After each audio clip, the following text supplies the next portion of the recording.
मेरे सभी प्रिय साथियों को मेरा प्यार भरा नमस्कार। और आज की वीडियो में हम लोग डिस्कस करेंगे एडवर्ब को। अच्छा, एडवर्ब के ऊपर मैं पहले भी 2 वीडियो बना चुका हूं। अगर आप लोगों ने वो वीडियो नहीं देखी है तो एक बार जा करके जरूर देख लीजिएगा। आज ये तीसरी वीडियो है। अच्छा, ये वीडियो आपको तभी अच्छे से समझ आएगी जब आप प्रीवियस 2 वीडियो आप हमारी देख लोगे, ठीक है। फिर भी आप एक एक चीज को देखिएगा प्यार से। देखना एडवर्ब में आपसे कभी कोई गलती एग्जाम में नहीं होगी। और आज की वीडियो में एक एक ऐसा ऐसा कॉन्सेप्ट मैंने रखा है कि जहां से हमारा एरर बनता ही बनता है। एग्जामिनर का ऐसे समझ लो ये फेवरेट एरिया होता है एडवर्ब से जो है एरर लेने का। तो चलो शुरुआत करते हैं। सबसे पहले हम बात करेंगे सिंपल एडवर्ब की। ये सिंपल एडवर्ब क्या होता है? अच्छा, सिंपल एडवर्ब के द्वारा हम क्या क्या पता कर सकते हैं? टाइम का पता कर सकते हैं। जैसे टाइम का अगर हमको वाक्य में पता करना है तो हम कैसे क्वेश्चन करेंगे? अगर हम बहन से क्वेश्चन करेंगे तो हमको टाइम का पता लग जाएगा और वो हमारा क्या होगा? एडवर्ब ऑफ टाइम होगा। अगर हम भेयर से क्वेश्चन करते हैं कहां, तो हमको एडवर्ब ऑफ प्लेस पता लगेगा। यानी कि हमको जैसे ही भेयर से क्वेश्चन करेंगे और उसका जो आंसर हमको मिलेगा वो हमारा एडवर्ब ऑफ प्लेस होगा। हमने कहा कहाँ जा रहे हो, तो आप बताओगे किसी ना किसी जगह का नाम। हमने कहा ऐसी चीज आपने कहाँ रखी है, तो फिर आप जगह का नाम बताओगे। हमने कहा हमारी पेन कहाँ रख दी है, आप कहोगे अलमारी के ऊपर देखिएगा। हमने कहा मेरा लैपटॉप कहाँ है, बोले आप मेज के ऊपर देखो। तो मेज पर, अलमारी में, यानी कि ये क्या बता रहे हो? आप जगह बता रहे हो। तो जैसे ही आप कहाँ यानी कि वेयर से क्वेश्चन करोगे तो आपको एडवर्ब ऑफ प्लेस मिल जाएगा। अच्छा, एडवर्ब ऑफ नंबर की अगर हम बात करें तो हाउ मैनी से आप क्वेश्चन कर सकते हो। जैसे ही हाउ मैनी से क्वेश्चन करोगे तो आपको एडवर्ब ऑफ नंबर पता लग जाएगा, ठीक है। और फ्रीक्वेंसी का अगर आपको पता करना है तो हाउ ऑफन से क्वेश्चन कर सकते हो। किससे क्वेश्चन कर सकते हो? हाउ ऑफन, यानी कि कितनी बार हुआ। तो इससे आपको फ्रीक्वेंसी पता लग जाएगा। लेकिन अगर आपको एडवर्ब ऑफ मैनर सेंटेंस में पता करना है तो आपको क्वेश्चन करना होगा हाउ से। और हाउ से क्वेश्चन करने पर जो आपको आंसर मिलेगा वो हमारा एडवर्ब ऑफ मैनर होगा। अगर आपको वाक्य में एडवर्ब ऑफ रीजन पता करना है तो रीजन को पता करने के लिए आपको वाई से क्वेश्चन करना होगा। किससे क्वेश्चन करना होगा? भाई से। और जैसे ही आप भाई से क्वेश्चन करोगे तो आपको क्या पता चल जाएगा? एडवर्ब ऑफ रीजन पता चल जाएगा, यानी कि कारण पता चल जाएगा। अच्छा, आपको अगर परिणाम का पता करना है, किसका? डिग्री का पता करना, परिमाण का पता करना है, तो आपको क्वेश्चन करना पड़ेगा हाउ मच से। अच्छा, हाउ मच के बाद में अनकाउंटेबल नाउन लगा होता है और हाउ मैनी के बाद आपको काउंटेबल नाउन लगाना पड़ेगा। काउंटेबल नाउन, ठीक है, ध्यान बनाए रखना, ये अनकाउंटेबल नाउन होता है। हाउ मच कितना, कितनी, कितने के अर्थ में होता है। ये भी हमारा कितना, कितनी, कितने के अर्थ में होता है, लेकिन ये नंबर के लिए आता है और ये हमारा क्वांटिटी यानी कि मात्रा के लिए आता है, ठीक है। पहली चीज, ये 7 प्रकार के हैं, ये हम बता ही चुके हैं। एडवर्ब ऑफ मैनर, देखो कैसे कैसे क्वेश्चन पूछे जाएंगे एडवर्ब ऑफ मैनर से, ये चीज जरा ध्यान से देखिएगा। अगर हम एडवर्ब ऑफ मैनर की बात करते हैं तो हमने क्या बताया? ये कार्य करने के तरीके के बारे में बताएगा आपको। किसके बारे में बताएगा? यानी कि हाउ, कैसे किया आपने ये कार्य कैसे किया, इस कार्य करने के तरीके के बारे में ये आपको डिस्कस करेगा, ठीक है। पहली चीज, जैसे यहां पर देखिएगा, मैंने कहा कि ही वर्क्स, वो काम करता है। कैसे काम करता है? बोले ऑनेस्टली काम करता है, ईमानदारी से। तो यहां पर इसकी विशेषता नहीं है यानी कि ये ईमानदार है, इसके कार्य की विशेषता बताई जा रही। एक चीज और ध्यान रखना कि एडवर्ब जो है जिसके आगे भी आप लगा दोगे, जिस शब्द के आगे लगा दोगे उसको ये मॉडिफाई करने लगता है, उसी की ये विशेषता बताने लगता है। एडवर्ब मेनली जो है वो 3 चीजों की विशेषता बताएगा। 3 चीजें हमारी कौन सी हैं? ये देखो, वर्ब की विशेषता, वर्ब को क्वालिफाई करता है। दूसरा, आपको एडजेक्टिव को भी क्वालिफाई कर सकता है और खुद एडवर्ब होते हुए एडवर्ब को भी क्वालिफाई कर देता है। बाकी मैं अगर शॉर्टली कहूं कि ये वैसे तो पूरे सेंटेंस में जिस शब्द के आगे रख दोगे उस शब्द को क्वालिफाई कर देगा, उसकी विशेषता बता देगा। यहां तक कि नाउन प्रोनाउन की भी, ये कुछ शब्द एडवर्ब में ऐसे होते हैं जो नाउन प्रोनाउन को भी क्वालिफाई करते हैं, ठीक है। लेकिन नाउन प्रोनाउन की विशेषता बताने वाले कौन होते हैं? एडजेक्टिव होते हैं। तो ये चीज ध्यान बनाए रखिएगा कि ये एडवर्ब एक ऐसा है जो इंटरजेक्शन को छोड़ करके बाकी सबको क्वालिफाई कर देता है, सबकी विशेषता बता देता है। ठीक है, आगे एक एक चीज एक एक पॉइंट आपको बढ़िया करके मैं डिस्कस करूंगा।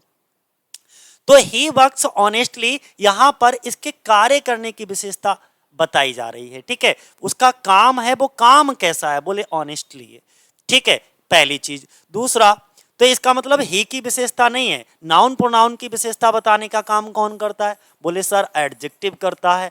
तो वर्ब की विशेषता बताने का काम कौन करेगा, बोले सर एडवर्ब करेगा। तो यहाँ पे विशेषता किसकी बताई जा रही, वर्ब की, यानी कि मेन वर्ब देखो वर्क्स लिखा है, तो वर्ब की विशेषता बताई जा रही है, तो इसका मतलब जो ऑनेस्टली है वो हमारा क्या है, एडवर्ब है, पहली चीज। दूसरी चीज अगर हम बात करें, यहां पर देखिएगा कि ही वॉक्स स्लोली, वो चलता है।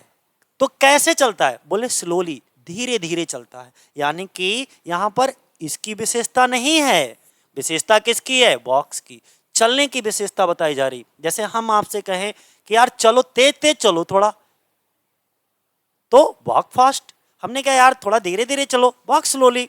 तो यहां पर वो कह रहा है ही वॉक स्लोली, वो कैसे चलता है, चलने के तरीके के बारे में बता रहा है। तो यहां पर जो स्लोली है वो एडवर्ब ऑफ मैनर है। एक चीज और ध्यान रखना, किसी भी एडजेक्टिव से बनने वाले जितने भी एडवर्ब होते हैं उनके अंत में अगर एलवाई लगा होता है तो प्राय वो क्या होते हैं, एडवर्ब ऑफ मैनर होते हैं, एडवर्ब ऑफ मैनर होते हैं। यानी कि ज्यादातर ध्यान बनाए रखना, हमारे दिमाग में भी एक कॉन्सेप्ट चल रहा होता है। क्या कॉन्सेप्ट चल रहा होता है कि जिस शब्द के अंत में एलवाई लगा हो समझ लो वो एडवर्ब है। और सही बात है, 98% ये कॉन्सेप्ट काम करता है।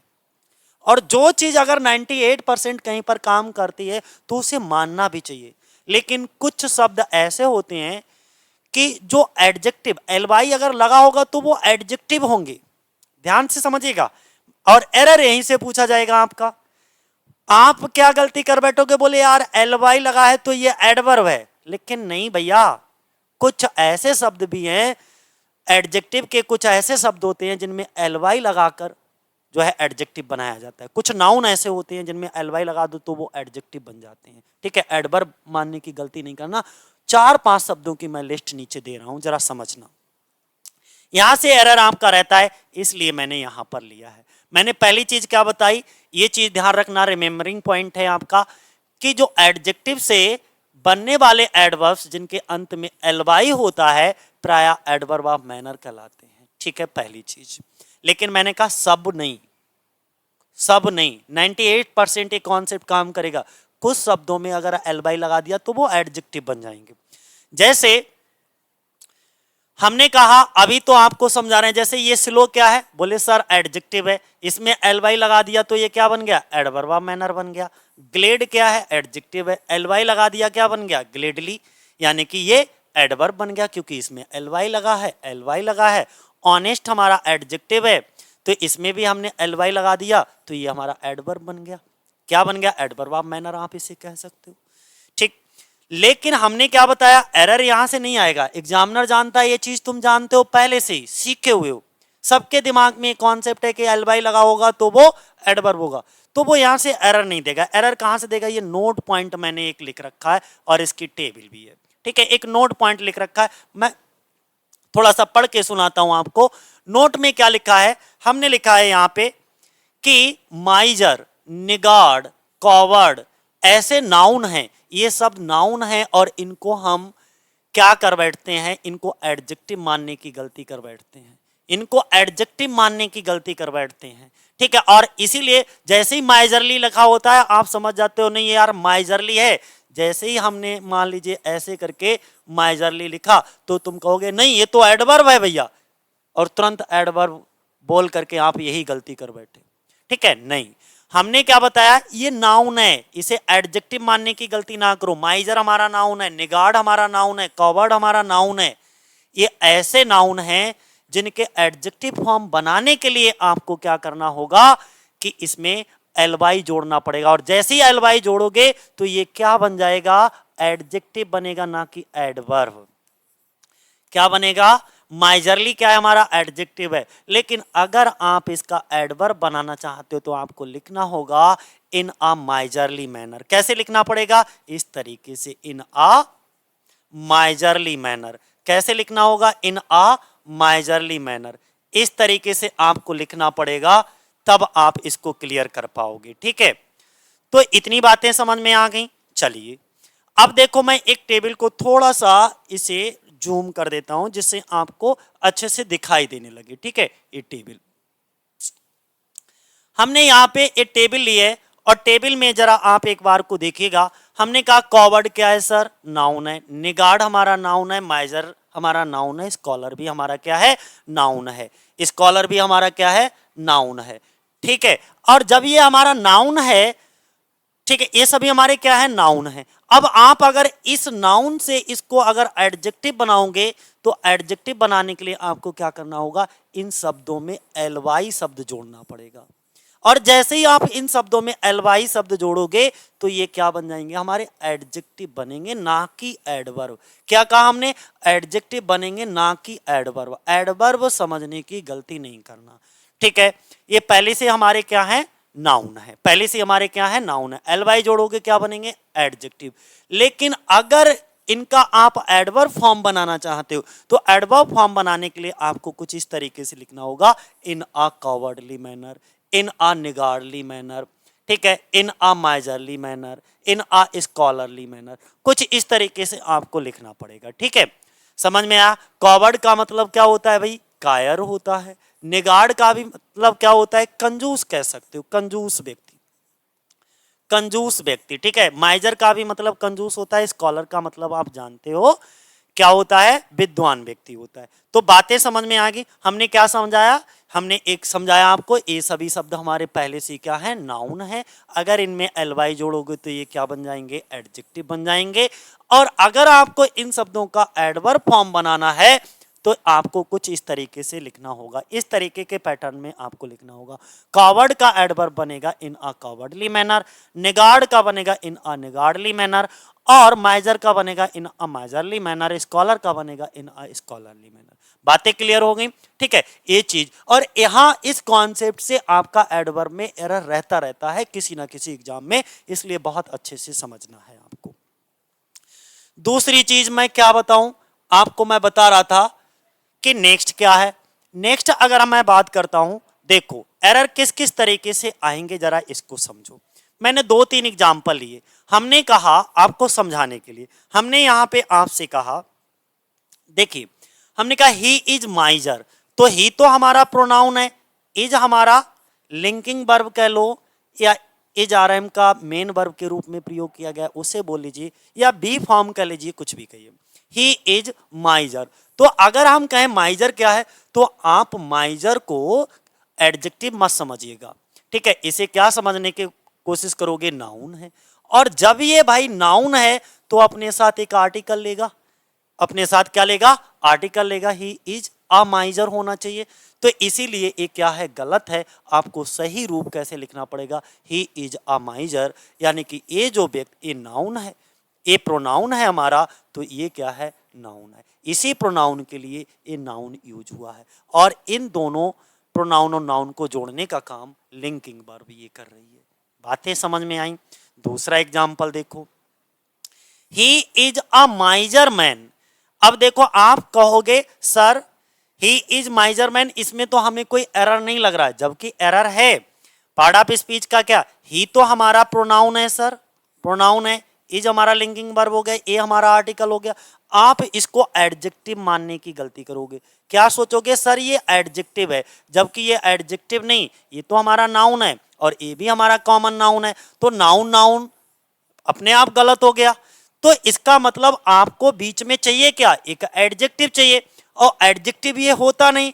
एडजेक्टिव माइजर का कैसे बनता है? एलवाई लगाने से, यानी कि इस तरीके से एडजेक्टिव बनेगा। तो माइजर की जगह पे इसका मतलब यह है कि क्या होना चाहिए? हमारा माइजरली होना चाहिए। यानी कि हमारा सही जो वाक्य बनेगा वो कुछ इस तरीके से बनेगा, he is a miserly man. बात समझ में आया?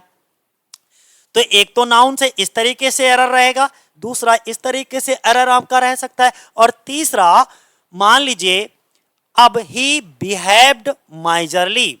अब देखो यहां पे ही की विशेषता नहीं है भैया, जो कि माइजरली यहां पे लगा रहे हो। पहले इसका पार्ट आप इस फीस समझो। ही प्रोनाउन, बिहेव्ड हमारी वर्ब हो गई, तो मेजरली हमारा क्या हो गया भाई, यहां पर एल वाई लगा है तो ये एडवर्ब मानने की गलती नहीं करना, ये क्या है, एडजेक्टिव है। ही बिहेव्ड मेजरली, इसका मतलब विशेषता, क्वालिफाई किसको कर रहा है, वर्ब को, कि वो बिहेव करता है, कैसा बिहेव करता है, बोले मेजरली बिहेव करता है। तो एडजेक्टिव नहीं भैया, हमको क्रिया की विशेषता बतानी है, और जब वर्ब की हमको विशेषता बतानी है तो हमको यहाँ पे एडवर्ब की जरूरत पड़ेगी। काय की जरूरत पड़ेगी सर, एडवर्ब की। और एडवर्ब ये होता नहीं, एडवर्ब क्या होता है, इन अ मेजरली मैनर। तो मेजर की जगह पर क्या रखा जाएगा, इन अ मेजरली मैनर अगर आप रख दोगे तो ये वाक्य भी आपका सही हो जाएगा। तो 3 तरीके से एरर इस वाले पॉइंट से पूछा जा सकता है। बड़े ध्यान से समझना एक एक चीज को, ठीक है, कहीं कोई कंफ्यूजन नहीं होने देंगे। देखो अब यहां पर जरा देखिए, रिमेम्बरिंग पॉइंट क्या है आपका, जो आपको याद रखना है। मैं थोड़ा सा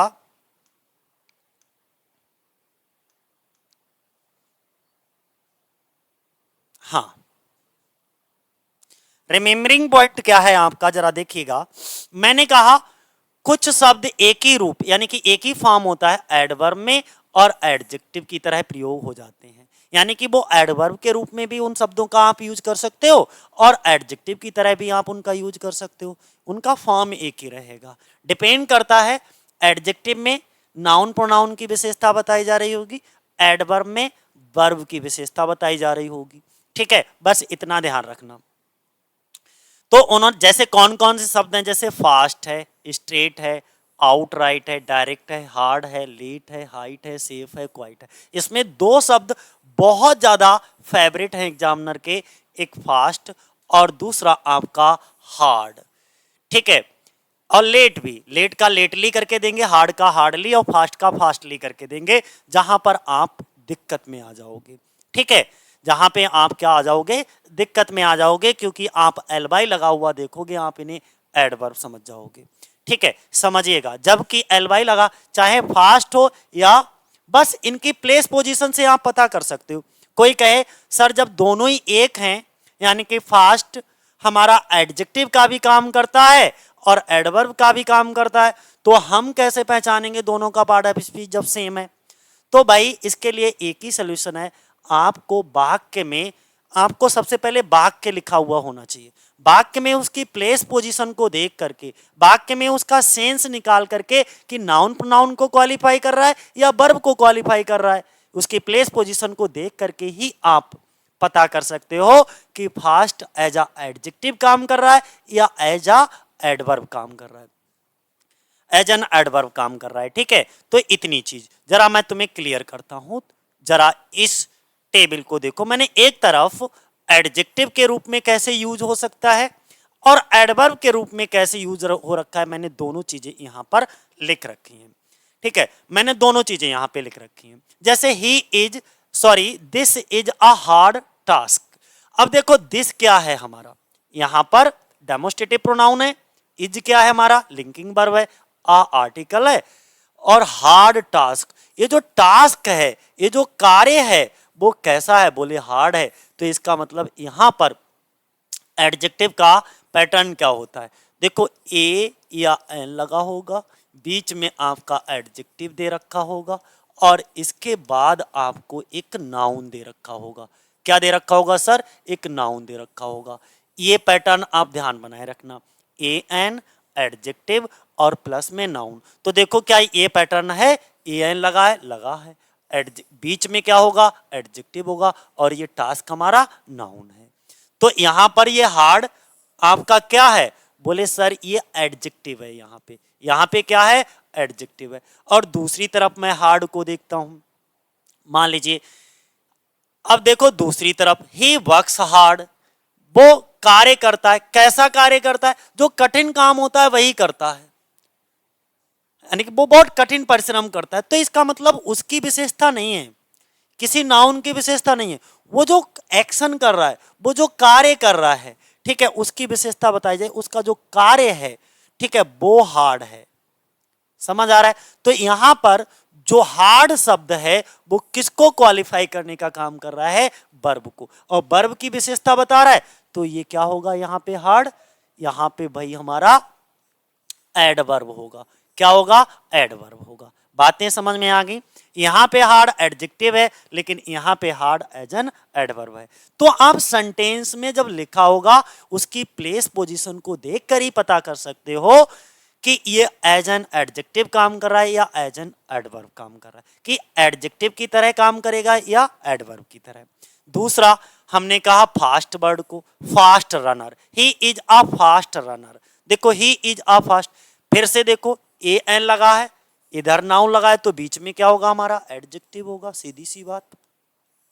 तो यहां पे जो फास्ट है वो एडजेक्टिव का काम कर रहा है, ठीक है। यहां पे फास्ट है जो एडजेक्टिव का काम कर रहा है। लेकिन यहां पर जरा ध्यान से देखो, रन फास्ट, दौड़ो, कैसे दौड़ो? तेजी से दौड़ो। तो यहां पर जो फास्ट है वो एडवर्ब का काम कर रहा है और यहां पे एडजेक्टिव का काम कर रहा है, ठीक है। यहां पर वर्ब की विशेषता बता रहा है और यहां पर नाउन की विशेषता बता रहा है। नाउन की विशेषता बताने वाले हमारे एडजेक्टिव होते हैं और वर्ब की विशेषता बताने वाले जो शब्द होते हैं वो हमारे एडवर्ब होते हैं, पहली चीज। दूसरा हमने एक लॉन्ग शब्द ले लिया, he went on a long journey, यानी कि वो गया, वो जर्नी छोटी से कहीं 2-4 किलोमीटर होकर के चला आया या बहुत लंबी जर्नी पे निकल गया, बहुत लंबी यात्रा पे निकल। तो यहां पे इस जर्नी की विशेषता बताने का काम कर रहा है, वो शॉर्ट जर्नी पे नहीं गया, वो लॉन्ग जर्नी पे गया। इसका मतलब उसकी जर्नी है वो लॉन्ग है। और जर्नी को क्वालिफाई करने का, जर्नी के बारे में कुछ एक्स्ट्रा जानकारी देने का काम कौन कर रहा है? लॉन्ग शब्द कर रहा है, ठीक है। तो लॉन्ग यहां पर एडजेक्टिव है। अब मैं अगर बात करूं जैसे यहां पे इस वाले लॉन्ग की, he waited long for me, यानी कि उसने इंतजार किया। अब इंतजार करना तो ये हमारी वर्ब है, और कितनी देर? बोले बहुत लंबे समय तक इंतजार किया मेरे लिए। तो इसका मतलब वर्ब को क्वालिफाई जो करेगा, वर्ब की जो विशेषता बताएगा वो एडवर्ब होगा। तो यहां पर जो लॉन्ग है वो क्या है भाई? हमारा एडवर्ब है। बात समझ आ रहा है? यानी कि कुछ शब्द ऐसे होते हैं जो एडजेक्टिव और एडवर्ब दोनों में एक जैसे रहते हैं। आप इसमें एलवाई ऐसा ना करिए, रन फास्टली, टॉक लाउडली, ठीक है, ही बेक्स अप अर्ली या हार्डली यहां कर दो। तो जैसे ही हार्ड का हार्डली करोगे मीनिंग चेंज कर देगा। हार्डली का मतलब होता है मुश्किल से ही, ठीक है, ये ध्यान रखना। अगला शब्द एक और लेते हैं, नियर, यानी कि he is of my near relation. तो रिलेशन की विशेषता बताने का काम कर रहा है, तो यहां पे नियर एडजेक्टिव है, ध्यान बनाए रखिएगा। और कम नियर, मेरे पास आओ, यानी कि इसका मतलब यहां पर जो नियर है वो एडवर्ब ऑफ प्लेस है, एडवर्ब ऑफ प्लेस, ठीक है। तो ये एडवर्ब हो गया, यानी कि कम को क्वालिफाई कर रहा है, वर्ब को क्वालिफाई कर रहा है, कम नियर। तो इसी तरीके ही came by an early flight. तो देखो फ्लाइट की विशेषता बताने, एक फ्लाइट क्या है? हमारा नाउन है, और नाउन की विशेषता बताने का काम कौन कर रहा है भाई? सीधी सी बात है, अर्ली बर्ड शब्द कर रहा है, ठीक है। तो अर्ली शब्द यहां पे एडजेक्टिव है और ये हमारा आर्टिकल भी लगा है। यहां पे या तो आर्टिकल होगा, आर्टिकल नहीं होगा तो कोई पजेसिव एडजेक्टिव लगा होगा। क्या लगा होगा सर? पजेसिव, पजेसिव एडजेक्टिव लगा होगा। आर्टिकल नहीं होगा तो पजेसिव एडजेक्टिव होगा, ठीक है।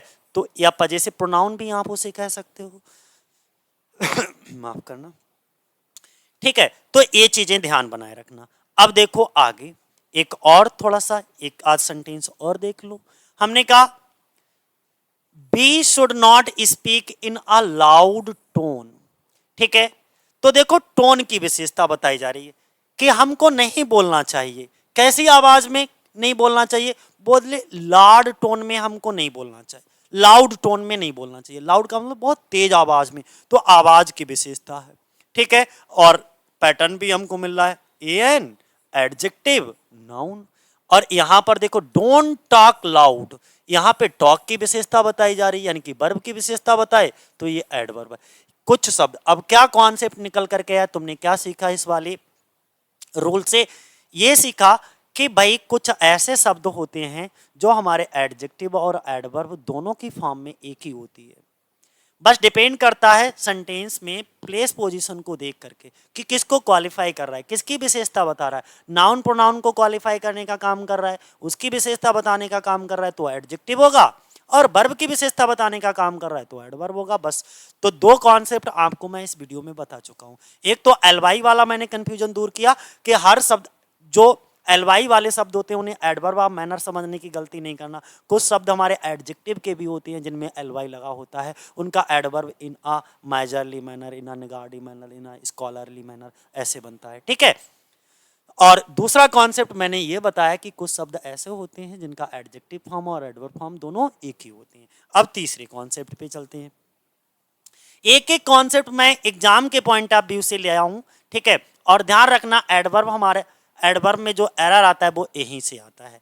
दूसरा, किंतु कुछ एडवर्ब ऐसे होते हैं भाई, कुछ एडवर्ब आपको ऐसे मिलेंगे, एडवर्ब्स के दो रूपों का अर्थ भिन्न भिन्न होता है, ठीक है। जैसे लेट का मतलब होता है देरी से, लेट का मतलब मैंने क्या बताया, देर से। और लेटली जैसे ही आप इसमें एलवाई जोड़ोगे तो अब एक चीज और है, आप लेट को एडजेक्टिव समझने की गलती करोगे और इसे एडवर्ब समझने की गलती करोगे, जबकि ये दोनों ही एडवर्ब हैं। लेट भी शब्द हमारा एडवर्ब है और लेटली शब्द भी हमारा एडवर्ब है, लेकिन दोनों के अर्थ भिन्न भिन्न है, दोनों के मीनिंग भिन्न भिन्न है। लेट भी शब्द हमारा एडवर्ब है और ये एडजेक्टिव का भी काम करता है, ठीक है। और लेटली शब्द हमारा जो है वो भी हमारा एडवर्ब है, ठीक है। लेकिन लेट में जैसे ही एलवाई जोड़ोगे तो इसका मीनिंग चेंज हो जाएगा और इसका मीनिंग हो जाएगा हाल फिलहाल। एग्जाम्पल से समझो, क्या कहा, आई हैव नॉट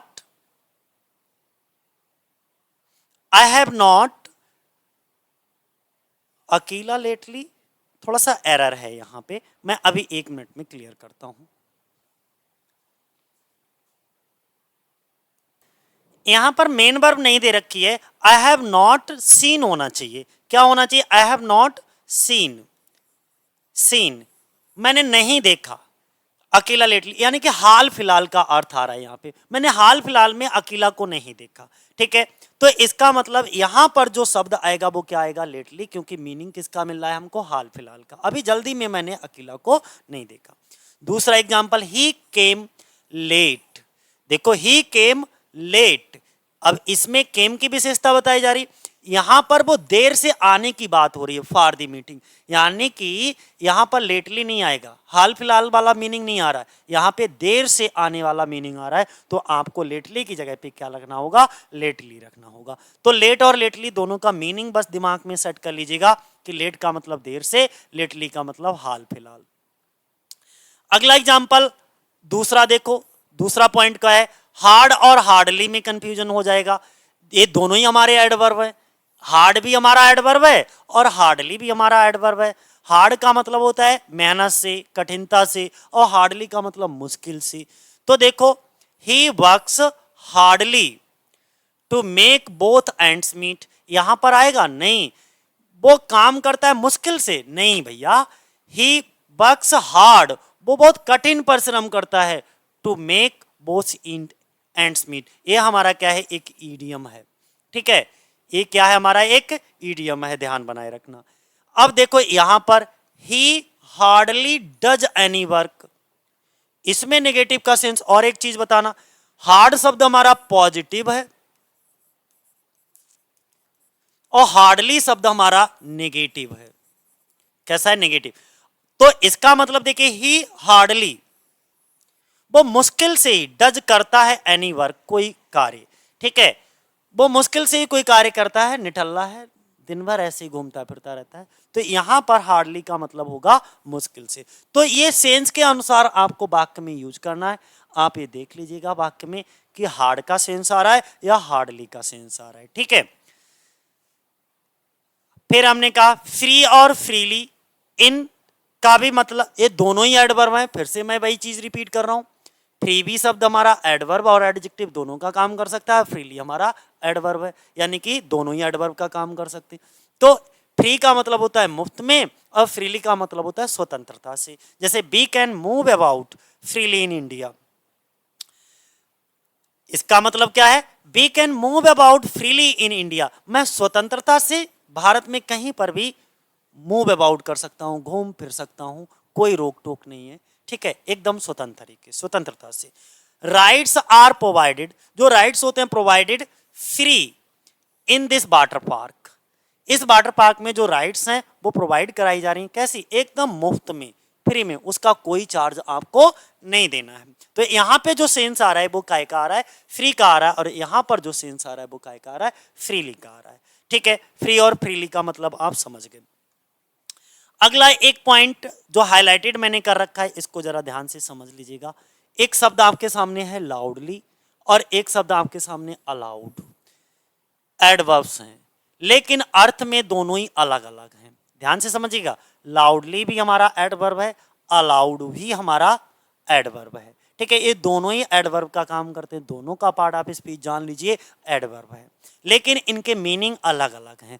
लाउडली का जो मीनिंग होता है, लाउडली का मीनिंग होता है with a lot of noise, एक इतनी आवाज, बहुत ज्यादा आवाज, ठीक है, बहुत ज्यादा आवाज को हम क्या कहेंगे, लाउडली कहेंगे।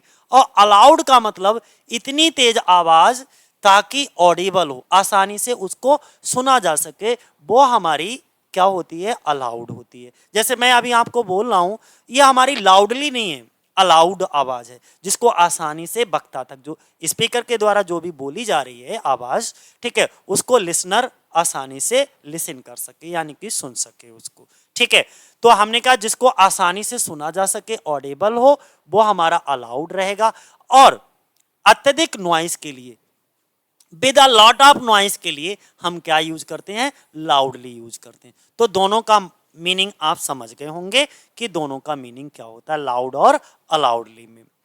अगला हमारा क्या है, अच्छा कुछ एडजेक्टिव, जैसे तुमने देखा होगा कि डिग्री ऑफ कंपैरिजन में जब हमने पढ़ाया था, ठीक है, पूरा टॉपिक हमने डिग्री ऑफ कंपैरिजन का पढ़ाया है, जिसमें हमने बताया था कि डिग्री किसकी बन जाती है, एडजेक्टिव की, और साथ ही साथ एडवर्ब की, दो ही की डिग्री बनती है, या तो आप एडजेक्टिव की डिग्री बना सकते हो या एडवर्ब की। तो जैसे एडजेक्टिव की आप गुड बेटर बेस्ट बना सकते हो, बिग बिगर बिगेस्ट बना सकते हो, स्मॉल स्मॉलर स्मॉलेस्ट बना सकते हो, उसी तरीके से एडवर्ब की भी 3 डिग्री बन जाएंगी। एडवर्ब की भी सिर्फ एडजेक्टिव की तरह एडवर्ब की भी 3 डिग्री बनती हैं, ठीक है, ध्यान बनाए रखना। तो वही चीज हमने यहां पे लिखी है, एडजेक्टिव की वहां एडवर्ब्स की भी डिग्री ऑफ कंपैरिजन होता है, इसका भी पॉजिटिव डिग्री, कंपैरेटिव डिग्री और सुपरलेटिव डिग्री होता है। जैसे ये हमारे क्या हैं, एडवर्ब हैं, समझिएगा। Hard, harder, hardest, fast, faster, fastest, soon, sooner, soonest, near, nearer, nearest, early, earlier, earliest. फिर इधर देखो, अब मान लो ये हमारे ब्यूटीफुली, हमारा ब्यूटीफुल तो हमारा एडजेक्टिव होता है, लेकिन ब्यूटीफुली हमारा एडवर्ब होता है। केयरफुल हमारा एडजेक्टिव होता है, केयरफुली हमारा एडवर्ब होता है। स्विफ्टली, स्लोली, वाइजली, ये सभी हमारे एडवर्ब हैं। अगर इन एडवर्ब्स की हम कहें कंपैरेटिव डिग्री बनाओ, तो आप कैसे बनाओगे, मोर लगा करके। देखो कंपैरेटिव डिग्री दो तरीके से आप बना सकते हो, एक तो ईआर लगा करके आप कंपैरेटिव डिग्री बना सकते हो। मान लीजिए किसी का आप ईआर लगा करके कंपैरेटिव डिग्री नहीं बना पा रहे हो, तो आप उसके आगे मोर लगा करके कंपैरेटिव डिग्री बना सकते हो। सेम उसी तरीके से सुपरलेटिव डिग्री बनाने के भी दो तरीके हैं, या तो आप ईएसटी लगा करके सुपरलेटिव डिग्री बना दो, लेकिन अगर मान लो कुछ ऐसा शब्द है जिसका हम ईएसटी लगा करके सुपरलेटिव डिग्री नहीं बना सकते, तो हम उसमें मोस्ट लगा करके सुपरलेटिव डिग्री बना देंगे। अच्छा, मोर और मोस्ट लगा करके किस तरीके की कंपैरेटिव और सुपरलेटिव डिग्री बनाते हैं, ये ऐसे शब्द होते हैं जिसमें 2 आर मोर देन 2 सिलेबल पाए जाएं, यानी कि ये देखने में थोड़े बड़े अक्षर होंगे, जिनको 2 से अधिक बार में आपको बोलना पड़ेगा, ऐसे शब्दों का हम कंपैरेटिव और सुपरलेटिव डिग्री बना सकते हैं। सेम उसी तरीके से मैंने ब्यूटीफुली, तो मोर ब्यूटीफुली, और इसका सुपरलेटिव क्या बनेगा, मोस्ट ब्यूटीफुली। केयरफुली, मोर केयरफुली, मोस्ट केयरफुली। स्विफ्टली, मोर स्विफ्टली, सेम सभी में क्या कर दो, मोर लगा दो, कंपैरेटिव डिग्री बन जाएगी, और मोस्ट लगा दोगे तो सुपरलेटिव डिग्री बन जाएगी। देखो बैड हमारा एडजेक्टिव होता है, बैडली हमारा क्या होता है, एडवर्ब होता है। इल, इल भी हमारा, तो इल और बैडली दोनों का कंपैरेटिव डिग्री एक ही होता है, वर्स, और सुपरलेटिव डिग्री भी उसका वर्स्ट होता है। इसी तरीके से फोर्थ हमारा पॉजिटिव डिग्री है, कंपैरेटिव इसकी FUR वाला है। ध्यान, बहुत मोस्ट इंपॉर्टेंट, ये दो शब्द में आपको बहुत कंफ्यूजन होगा, फोर्थ और फार में। ठीक है, फोर्थ फर्दर कंपैरेटिव है और फर्देस्ट हमारी सुपरलेटिव डिग्री है। इसी तरीके से फार का कंपैरेटिव डिग्री क्या होता है, FU नहीं, अब FA, फर्दर और फर्देस्ट। इसी तरीके से लेट का कंपैरेटिव डिग्री लेटर, और ये लेटेस्ट और पोजीशन के लिए, ये इसका टाइम के लिए होता है, ये टाइम के लिए होता है, और ये लास्ट जो है इसका पोजीशन के लिए होता है। किसके लिए होता है, पोजीशन के लिए। ठीक है, ध्यान बनाए रखना। इसी तरीके से लिटिल, लेस और इसका सुपरलेटिव डिग्री लीस्ट होता है। मच, मोर, मोस्ट, बेल, अच्छा गुड, ये हमारा एडजेक्टिव होता है और ये हमारा एडवर्ब होता है। ठीक है, ध्यान से समझना, बेल का पार्ट ऑफ स्पीच हमारा एडवर्ब है। क्या है भाई, एडवर्ब, और ये गुड हमारा क्या है, एडजेक्टिव है। क्या है, एडजेक्टिव है। अच्छा, दोनों का कंपैरेटिव बेटर और सुपरलेटिव बेस्ट ही होता है। ठीक है, ध्यान बनाए रखना, बेल का भी बेटर बेस्ट और गुड का भी बेटर और बेस्ट। बट ध्यान बनाए रखना, जब बेल के सेंस में कर रहे हो तो ये एडवर्ब और ये भी एडवर्ब, बट गुड के साथ कर रहे हो तो ये एडजेक्टिव और ये भी एडजेक्टिव। ठीक है, बातें क्लियर हैं। अगला समझो। अब उन्होंने एक चीज और हम यहां पे क्लियर कर दें, हमने कहा सम यूज ऑफ एडवर्ब्स, यानी कि बेरी और मच के प्रयोग में अंतर और समानता क्या है। देखो, हमने क्या बताया, आज मैं एक एक ऐसा कॉन्सेप्ट आपके साथ डिस्कस करूंगा जहां से एग्जाम में बनता ही बनता है भाई। ठीक है, जहां से, और अभी मैं ऐसा नहीं है, प्रीवियस ईयर जब मैं कराऊंगा यहाँ पे प्रैक्टिस करवाऊंगा ना, प्रीवियस ईयर में आए हुए SSC CGL या आपका TGT PGT कुछ भी हो गया, तो आपको यकीन होगा कि जो मैंने अभी प्रीवियस वीडियो में पढ़ रखा है वही सब पूछा जाता है, वहीं से क्वेश्चन उठ रहे हैं, वहीं से एरर है। हमने कहा बेरी, बेरी के साथ किसका प्रयोग करोगे, पॉजिटिव डिग्री का, और मच के साथ किसका प्रयोग करोगे, कंपैरेटिव डिग्री का। किसका, कंपैरेटिव डिग्री का। बेरी के साथ पॉजिटिव डिग्री, बेरी के साथ पॉजिटिव डिग्री, और मच के साथ कंपैरेटिव डिग्री। जैसे वेरी गुड, बेरी के साथ पॉजिटिव डिग्री, बेरी के साथ पॉजिटिव डिग्री, बेरी के साथ पॉजिटिव डिग्री, बेरी के साथ पॉजिटिव डिग्री। और हमने कहा मच के साथ क्या यूज करोगे, मच के साथ हमेशा comparative degree. Much better, much wiser, much luckier, much more honest, क्योंकि इसका कंपैरेटिव कैसे बनेगा, मोर करके। ठीक है, मच मोर ऑनेस्ट। तो मच के साथ आप हमेशा कंपैरेटिव डिग्री यूज करोगे और बेरी के साथ हमेशा पॉजिटिव डिग्री यूज करोगे, ये ध्यान बनाए रखना। यहां से वो बेरी के साथ क्या करेगा, बेरी बेटर, बेरी वाइजर, इस तरीके से यूज कर देगा, यानी कि उल्टा पुल्टा कर देगा। ठीक है, जिसे आपको बड़े ध्यान से समझना है। ठीक, लेकिन इसके कुछ अपवाद यहां पर समझो। वेरी मच एक साथ आ जाए, नोट पॉइंट में क्या है, very much plus comparative degree. अब वेरी अभी अलग था, वेरी के साथ हम पॉजिटिव डिग्री यूज कर रहे थे, पॉजिटिव डिग्री यूज कर रहे थे, और मच के साथ हम कंपैरेटिव डिग्री यूज कर रहे थे, कंपैरेटिव डिग्री यूज कर रहे थे। लेकिन अब अगर वेरी मच एक साथ आ जाए तो वेरी मच एक साथ आने पर हम इसके साथ क्या यूज करेंगे, कंपैरेटिव डिग्री का यूज करेंगे। Very much better, very much wider, यानी कि अब ये दोनों एक साथ ऐसे कंबाइंड रूप से अगर लगे हुए हों तो आप यहां पर कंपैरेटिव डिग्री लाओगे, CD लाओगे। कॉन्सेप्ट समझ में आया, वेरी के साथ पॉजिटिव डिग्री, ठीक है, और मच के साथ कंपैरेटिव डिग्री, लेकिन वेरी मच एक साथ हो तो कंपैरेटिव डिग्री। अगला पॉइंट कौन सा है भाई, एक एक चीज को आप समझिए, एक एक चीज को बहुत अच्छे से समझिएगा। बेरी या मच, क्या लिखा है, बेरी या मच का प्रयोग सुपरलेटिव डिग्री के साथ भी होता है। हमने कहा अभी अभी कहा कि बेरी के साथ पॉजिटिव, मच के साथ कंपैरेटिव, ठीक है, और बेरी मच के साथ भी कंपैरेटिव। लेकिन अगर बेरी या मच दोनों के साथ हम सुपरलेटिव डिग्री का भी यूज करते हैं, कैसे यूज करते हैं, कुछ इस तरीके से, तब वहां पे दी आएगा, दी और ये सुपर, दी बेरी बेस्ट बॉय, इस तरीके से। ठीक है, उसका फार्मूला होता है ऐसे करके, the plus very plus superlative degree plus noun, इस तरीके से ये फार्मूला होता है, ये पैटर्न होता है। ठीक है, अब सी पॉइंट क्या समझना है, सी पॉइंट में देखो क्या बात कही गई है। सी पॉइंट में हमको बताया गया है कि बेरी, अभी हमने कहा बेरी के साथ पॉजिटिव डिग्री, मच के साथ कंपैरेटिव डिग्री, बेरी मच के साथ भी कंपैरेटिव डिग्री, और जो है बेरी और मच के साथ सुपरलेटिव डिग्री का भी यूज होता है, लेकिन उसका पैटर्न कुछ अलग होता है। ठीक है, लेकिन अब एक और कॉन्सेप्ट याद रखना, बेरी के साथ प्रेजेंट पार्टिसिपल और मच के साथ पास्ट पार्टिसिपल। क्या समझ में आया? बेरी के साथ पॉजिटिव डिग्री, बेरी के साथ प्रेजेंट पार्टिसिपल, मच के साथ कंपैरेटिव डिग्री, मच के साथ पास्ट पार्टिसिपल। अब आपने पार्टिसिपल तो पढ़े होंगे भाई, नॉन फाइनाइट वर्ब में रहते हैं हमारे प्रेजेंट पार्टिसिपल, तीन तरीके के होते हैं, present participle, past participle, perfect participle. Present participle जो होता है वो वर्ब की फर्स्ट फॉर्म में आईएनजी लगाने से बन जाता है, पास्ट पार्टिसिपल वर्ब की थर्ड फॉर्म लगाने से बन जाता है, और perfect participle having plus verb की थर्ड फॉर्म लगाने से बनता है।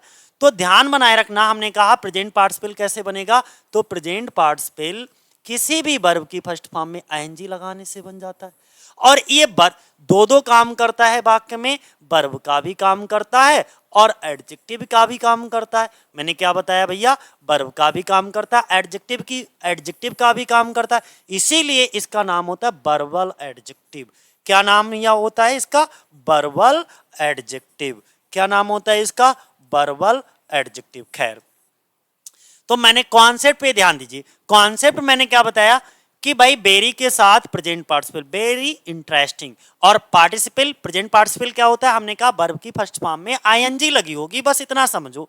ठीक है, तो देखो आईएनजी वाले शब्द हैं वो क्या होंगे, पार्टिसिपल होंगे। तो very daring, very confusing, very boring, very entertaining, तो ये बेरी के साथ प्रेजेंट पार्टिसिपल। अब मच के साथ पास्ट पार्टिसिपल, पास्ट पार्टिसिपल क्या होती है, यानी कि मच प्लस मेन वर्ब की थर्ड फॉर्म, वर्ब की थर्ड फॉर्म को हम क्या कहते हैं, पास्ट पार्टिसिपल फॉर्म कहते हैं। वर्ब की थर्ड फॉर्म को हम क्या कहते हैं, पास्ट पार्टिसिपल फॉर्म कहते हैं। ठीक है, much surprised, much grieved, much admired. ठीक है, बेरी के साथ प्रेजेंट पार्टिसिपल, मच के साथ पास्ट पार्टिसिपल। एक एक चीज समझते रहना। देखो एक एक चीज को मैं इसीलिए बहुत क्लियर कर रहा हूं। यहां पर देखो बेरी का प्रयोग पास्ट पार्टिसिपल के पहले नहीं होता, किंतु निम्नलिखित पास्ट पार्टिसिपल के पहले बेरी का प्रयोग हो जाता है। इसका मतलब ये जो हैं वो हमारे क्या है, एक्सेप्शन है, अपवाद हैं, जिनको आपको कई बार रिपीट करोगे, कई बार रिपीट करोगे तो अपने आप दिमाग में सेट हो जाएंगे। ठीक है, very tired, very dejected, very contented, very discontented, very pleased, very drunk, very limited, very dilated, ये हमारे यानी कि बेरी के साथ ये जो आगे शब्द यूज किए गए वो पास्ट पार्टिसिपल के यूज किए गए। किसके यूज किए गए? पास्ट पार्टिसिपल के यूज किए गए। ठीक है, तो इसका मतलब कुछ ऐसे शब्द हैं जिनको आपको याद बनाए रखना है एक्सेप्शन के थ्रू। वैसे तो रूल हमारा ये कहता है बेरी के साथ प्रेजेंट पार्टिसिपल आना चाहिए, लेकिन कुछ शब्दों के साथ बेरी के साथ जो है वो हमारा पास्ट पार्टिसिपल लगेगा, ये इस तरीके से। जैसे टायर्ड शब्द आ जाए, डिजेक्टेड आ जाए, कंटेंटेड आ जाए, डिसकंटेंटेड आ जाए, प्लीज्ड आ जाए, ड्रंक आ जाए, लिमिटेड आ जाए, डिलाइटेड आ जाए, इस तरीके से। अगला अगर हम बात करें क्वाइट, दो शब्द यहां पे आपको लिखे, एक तो समझो क्वाइट, एक और क्वाइट होता है, ध्यान रखना। ठीक है, कीप क्वाइट, एक क्वाइट है, पहले इसे समझो। क्वाइट का अर्थ क्या है यहां पे, परफेक्टली या कंप्लीटली। क्वाइट का यहां पे मीनिंग क्या है, परफेक्टली या कंप्लीटली, यानी कि पूर्णतया, पूर्ण रूप से। इसका प्रयोग बेरी की जगह नहीं हो सकता। तुम सोचो, हमने कहा ही इज वेरी लवली, मान लीजिए, या he is very good, very well, कुछ ऐसे हमने बोला तो हम कहते हैं क्वाइट वेल। तो वेरी की जगह पे आप सब्स्टिट्यूट के रूप में आप क्वाइट का प्रयोग नहीं कर सकते। ठीक है, ध्यान बनाए रखना। बाकी यह शुद्ध है, आपको लवली से पहले बेरी ही लाना पड़ेगा, क्वाइट नहीं। हैंडसम से पहले बेरी ही लाना पड़ेगा, यानी कि बेरी की जगह पर आप क्वाइट शब्द का इस्तेमाल नहीं कर सकते हो। सही शब्द होगा वेरी लवली, वेरी हैंडसम। ठीक है, नहीं तो फिर उससे सब्स्टिट्यूट समझ लो। एक शब्द और आया है जिसमें आप बहुत ज्यादा कंफ्यूज होते हैं, फेयरली और दूसरा है रादर। फेयरली और रादर, ठीक है। फेयरली का प्रयोग पॉजिटिव डिग्री के साथ होता है, ठीक है, और फेयरली जो है वो हमारा पॉजिटिव सेंस देता है, जबकि रादर जो है वो अनपीजेंट होता है, ये पीजेंट होता है, रादर जो है अनपीजेंट होता है।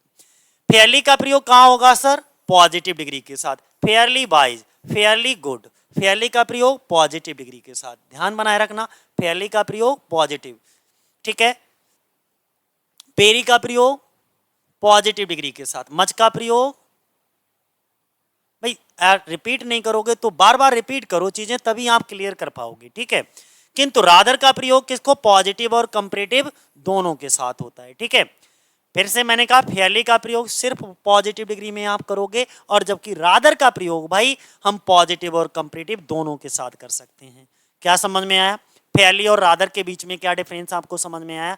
आपको डिफरेंस समझ में आया होगा कि फेयरली का प्रयोग पॉजिटिव डिग्री के साथ और रादर का प्रयोग पॉजिटिव और कंपैरेटिव दोनों के साथ, जैसे रादर बैड, रादर डिफिकल्ट।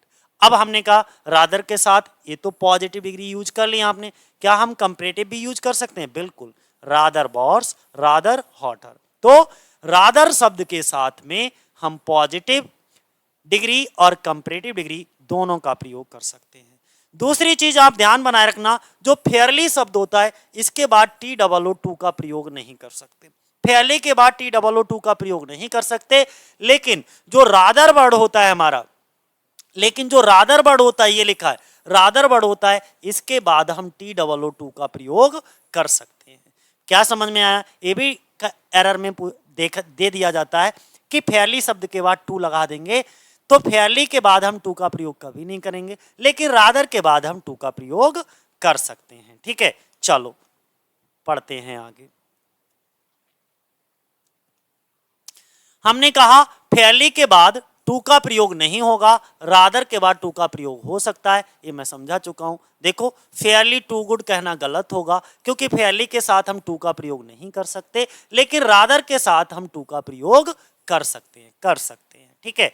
तो और ये भी मैं बता चुका था कि फेयरली के बाद पीजेंट एडजेक्टिव का प्रयोग होता है, जबकि रादर के बाद अनपीजेंट, यानी कि फेयरली के बाद कुछ ऐसा एडजेक्टिव आएगा जो अच्छा हो, बेहतर हो, पीजेंट हो, खुशनुमा हो, ठीक है, जबकि रादर के बाद अनपीजेंट आएगा जो तुम्हें परेशान कर दे, दुखी कर दे, ठीक है। ऐसा जैसे फेयरली वाइज, वाइज होना कोई बुरी बात थोड़ा ना, अच्छी बात है, तो ये पीजेंट एडजेक्टिव। फेयरली ब्यूटीफुल, सुंदर होना भी बुरी बात नहीं है, ठीक है, ये तो अच्छी बात है, तो फेयरली ब्यूटीफुल, ठीक है।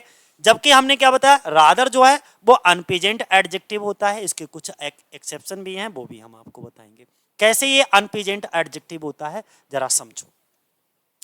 देखो यहां पे क्या लिखा है भैया, रादर एक अनपीजेंट एडजेक्टिव है, ठीक है। कैसे? जैसे रादर बिग्ड, अब बिग्ड होना अच्छी बात है क्या? दुष्ट होना? अरे नहीं भाई, ये अच्छी बात नहीं है। रादर डिफिकल्ट, कठिनाइयां, ट्रबलसम, परेशानी, डलनेस, ये सब कैसे हैं? नेगेटिव मीनिंग वाले हैं, नेगेटिव अर्थ देने वाले हैं, ठीक है, अनपीजेंट एडजेक्टिव है। तो जितने भी ये अनपीजेंट एडजेक्टिव है तो रादर के साथ ही लगेंगे, रादर के साथ, ठीक है। अब लेकिन ध्यान बनाए रखना, रादर के साथ कुछ पीजेंट एडजेक्टिव लगते हैं और वो मैंने एक्सेप्शन के तौर पर रख रखे हैं, और यही तुम ध्यान बनाए रखना, जैसे amusing, good, clever, pretty, beautiful, इनका प्रयोग किया जा सकता है, ये तो हमारे पीजेंट है। तो रादर के साथ हम पीजेंट एडजेक्टिव का भी प्रयोग कर सकते हैं, कौन कौन से? इनके साथ, अम्यूजिंग के साथ, गुड के साथ, क्लेवर, प्रीटी और ब्यूटीफुल के साथ, ठीक है। तो ये एक्सेप्शन के तौर पर इसीलिए हमने इधर लिख दिया है। अगला आपका है TOO2, फोर्थ वाला TOO2। TOO2 का अर्थ है आल्सो भी, ठीक है। इसका मीनिंग एक और भी होता है, बहुत ज्यादा नेगेटिव सेंस में, ठीक है, अत्यधिक मात्रा में। जैसे आई टू, यहां पे ये टू जो है वो एडवर्ब का काम कर रहा है, मैंने भी, मैं भी, वाज इनवाइटेड टू टी, ठीक है। तो यहां पे भी के सेंस में है, काय के? भी के सेंस में। अगला एक टू का अर्थ होता है मोर देन रिक्वायर्ड, जितनी आवश्यकता है आवश्यकता से अधिक, जितना नहीं होना चाहिए वो नेगेटिव मीनिंग में पहुंच जाएगा, और ये जो टू होगा वो नेगेटिव अर्थ देगा, नेगेटिव मीनिंग में जाएगा। ठीक है, ध्यान बनाए रखना। इसका प्रयोग अनप्लीजेंट एडजेक्टिव के साथ ही हमेशा होता है। ध्यान से समझो, जैसे too bad, too naughty, too big, too fat, यानी कि वो इतना मोटा है जितना उसको नहीं होना चाहिए, वो इतना डल है, इतना डल नहीं होना चाहिए। दुष्ट तो है लेकिन बहुत ज्यादा दुष्ट है, इतना दुष्ट उसको नहीं होना चाहिए। नॉटी तो है लेकिन इतना नाटी है, इतना नहीं होना चाहिए जितना वो है। बुरा है, कुछ बुरे होते हैं, कुछ बहुत बुरे होते हैं, ये बहुत बुरा है, इतना बुरा नहीं होना चाहिए। तो ये इसका मीनिंग निकलता है। ठीक है, इसके बाद जैसे too glad, too happy, too pleased, ठीक है, टू हेल्दी आदि कहना ये सब गलत है, क्योंकि टू के साथ जैसे मान लीजिए टू हेल्दी, अरे हेल्दी होना कौन सा बुरी बात है भैया, हेल्दी होना तो अच्छी बात है, हर एक व्यक्ति को स्वस्थ रहना चाहिए। ठीक है, खुश होना कौन सी बुरी बात है, नेगेटिव। आज तुम बहुत ज्यादा खुश हो रहे हो, इतना खुश नहीं होना चाहिए, ये कौन सी बात हुई भाई, खुश होना तो अच्छी बात है, जितना खुश रहो। ठीक है, तो वही चीज है। तो I am too glad to meet you, जैसे मैं एक एग्जाम्पल यहां पर दे रहा हूं, समझिएगा, बड़ा प्यार सा है। जैसे हमने कहा आप हमसे मिले, I am too glad to meet you, मैं आपसे मिलकर इतना खुश हूं जितना नहीं होना चाहिए। यार बताओ ये कोई बात हुई, मैं आपसे मिलकर उतना खुश हूं, इतना नहीं होना चाहिए। अरे भाई मिलकर के जितना खुश हो लो, अच्छी बात है। तो ये हमारा स्ट्रक्चर गलत है। इसका मतलब यहाँ पे टू नहीं बल्कि किसका प्रयोग होना चाहिए, वेरी का। I am very glad to meet you. ठीक है, I am very glad to meet you, इसका क्या होगा, शुद्ध रूप होगा। इसका एक और पैटर्न होता है, इसका एक और पैटर्न होता है, मैं तुम्हें क्लियर करता हूं। देखो इसका एक पैटर्न क्या होता है, आपने देखा होगा इस तरीके से कुछ लिखा होता है, यहां पर आपका एक सब्जेक्ट होगा, सब्जेक्ट होगा, फिर एक हेल्पिंग वर्ब दे रखी होगी, फिर यहाँ पे TOO दे रखा होगा, फिर बीच में एक एडजेक्टिव दे रखा होगा, फिर यहाँ पर फिर से टू दे रखा होगा, और ये इन्फिनेटिव बना दिया जाता है, यानी कि 2+B1 वर्ब की फर्स्ट फॉर्म दे रखी होगी, कुछ इस तरीके का दे रखा होगा। और यहाँ पर ये वाला जो टू होता है वो एडवर्ब का काम करता है। अच्छा, इस सेंस में जो टू होता है ये नेगेटिव मीनिंग रखता है, ये क्या रखता है, नेगेटिव मीनिंग रखता है। ठीक है, तो ध्यान बनाए रखना, इस स्ट्रक्चर पर आधारित भी बहुत सारे एरर हमारे पूछे जाते हैं। ठीक है, चलो जैसे सी पॉइंट हम यहां पर दे रहे हैं, टू एंड टू पर आधारित वाक्यों में टू के बाद अर्थ के अनुसार प्रेजेंट एडजेक्टिव का भी प्रयोग हो सकता है। यानी कि मतलब ये हुआ, अगर ये स्ट्रक्चर है तो यहां पर जो एडजेक्टिव है ये वाला, ये हमारा प्रेजेंट एडजेक्टिव भी यूज हो सकता है, कोई दिक्कत नहीं अगर इस तरीके के स्ट्रक्चर में है तो। बात समझ रहे हैं? तो आप यहां पे आप प्रेजेंट एडजेक्टिव का भी यूज कर सकते हो, जैसे कुछ इस तरीके से। अब तक हमने कहा TOO के बाद में प्रेजेंट एडजेक्टिव नहीं आएगा, लेकिन अगर उस जो मैंने स्ट्रक्चर अभी आपको बताया था इस स्ट्रक्चर पर आधारित है तो वहां पे आपका जो है प्रेजेंट एडजेक्टिव का प्रयोग किया जा सकता है। ऐसे देखो किस तरह, जैसे ही इज टू इंटेलिजेंट, देखो बुरा होशियार होना कोई बुरी बात नहीं है, लेकिन देखो फिर भी यहां पर TOO लगा है और ये सही है। सही है कब सही है, जब इसके आगे ये पैटर्न आपको दिख जाए, टू बी यानी कि इन्फिनेटिव वाला, तब आपका ये TOO प्लस प्रेजेंट एडजेक्टिव लगा सकते हो। और जब आप इसको बनाओगे तो कुछ इस तरीके से बना सकते हो, ही इज, TOO को सो में बदल दोगे, एडजेक्टिव ऐसे उतार लोगे, TO2 को स्थान पर डेट लगा लोगे। अगर दूसरे वाले वाक्य का, यानी कि ये तो हमारा प्रिंसिपल क्लॉज हो गया और ये हमारा सबऑर्डिनेट क्लॉज हो गया, और दूसरे सबऑर्डिनेट क्लॉज को बनाओगे तो उसके लिए सब्जेक्ट की जरूरत होगी, तो सब्जेक्ट हम शुरुआत से उठा लेते हैं यहां से, और इजारम लगा हो तो यहाँ पे कैन नॉट लगा देना, अगर यहाँ पे बाजबर होता तो हम कुड नॉट लगा देते। ठीक है, चलिए आगे देखो। अगला हमने कहा, अब ये डायग्राम नहीं है, ऊपर हमने कौन सा डायग्राम सीखा था, ये वाला, to plus adjective plus 2+B1, ये वाला था पैटर्न हमारा। लेकिन अब जो पैटर्न मैं बता रहा हूं सिर्फ टू प्लस एडजेक्टिव है, आगे इन्फिनेटिव वाला टू ये नहीं दे रखा है, ये कट है, ये नहीं दे रखा है, खाली टू प्लस एडजेक्टिव दे रखा है। तो उस कंडीशन में आप क्या करोगे? देखो, अगर टू प्लस एडजेक्टिव खाली दे रखा है तो यहां पर टू प्लस एडजेक्टिव आएगा तो कुछ इस तरीके से आएगा, ही इज टू टॉल, वह इतना ज्यादा लंबा है जितना नहीं होना चाहिए, यानी कि टाण जैसा, बिल्कुल बहुत लंबा है। तो यहां पर भी टू का मतलब नेगेटिव होगा। ही इज टू स्लिम, वो इतनी दुबली पतली है जितना नहीं होना चाहिए। ठीक है। इट इज टू कोल्ड, ये कोई पदार्थ है या वस्तु है, वो इतनी ठंडी है जितना नहीं होना चाहिए। तो इस कंडीशन में भी हम टू का प्रयोग कर सकते हैं। ठीक है। अगर ये तो नेगेटिव सेंस में दे दिया, अगर हमको यही पॉजिटिव सेंस में लेना है, यानी कि पॉजिटिव सेंस में लेना है, तो टी डबल ओ टू की जगह पर आप बेरी का प्रयोग करिएगा। ठीक है। किसका प्रयोग करना है? बेरी, पॉजिटिव सेंस में। वो नेगेटिव में गया, ये अब पॉजिटिव में रहेगा, बस इतना ही फर्क है। यानी कि एडजेक्टिव से पहले टी डबल ओ टू और बेरी दोनों का प्रयोग कर सकते हो, लेकिन टी डबल ओ टू हमेशा नेगेटिव सेंस देगा और बेरी हमेशा पॉजिटिव सेंस देगा। जैसे हमने कहा ही इज वेरी टॉल, वो बहुत लंबा है, यानी कि एवरेज लंबाई, लंबाई ठीक ठाक है। अब इतना नहीं कह सकते यार इतने लंबे हो, इतना नहीं होना चाहिए, ये तो लंबाई तुम्हारी हानिकारक है। अब इसका मीनिंग ये नहीं है, इसका मतलब है ठीक है, लंबाई प्रॉपर लंबाई है। ही इज वेरी स्लिम, वो बहुत दुबली पतली है। अब इतनी भी नहीं है जितना नहीं होना चाहिए, यानी कि ठीक है, दुबली पतली है। ही इट इज वेरी कोल्ड, बहुत ठंड है। अब ठंड तो है, लेकिन इसका मतलब ऐसा नहीं है कि मैं बर्दाश्त ही नहीं कर सकता, इतनी ज्यादा ठंड है। ठीक है। अगर यहाँ पे टी डबल ओ टू कर दें तो इसका मतलब ये हो जाएगा भाई साहब ठंड इतनी है कि मैं बर्दाश्त ही नहीं कर पा रहा हूं। ठीक है। बेरी लगा दिया तो इसका मतलब ठंड तो है लेकिन मैं उसे बर्दाश्त कर सकता हूं, पॉजिटिव सेंस में है। ठीक है। जैसे यहां पर समझो, बिल्कुल कभी कंफ्यूजन नहीं होगा, बिल्कुल कभी कंफ्यूजन नहीं होगा भाई।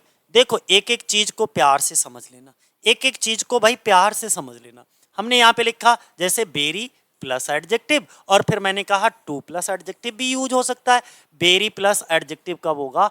बेरी हैज अ पॉजिटिव और a negative meaning, too has a negative meaning, यानी कि बेरी दोनों मीनिंग रख सकता है। ये पॉजिटिव मीनिंग भी दे सकता है आगे एडजेक्टिव, और नेगेटिव वाला भी आप रख सकते हो। बेरी के साथ पॉजिटिव और नेगेटिव मीनिंग दोनों रख सकते हो, लेकिन टू के साथ हमेशा नेगेटिव मीनिंग आएगा, हमेशा नेगेटिव मीनिंग आएगा। जैसे the coffee is very hot but I can drink it, इसका मतलब ये हुआ, यानी कि कॉफी है तो बहुत गर्म लेकिन मैं इसे पी सकता हूं।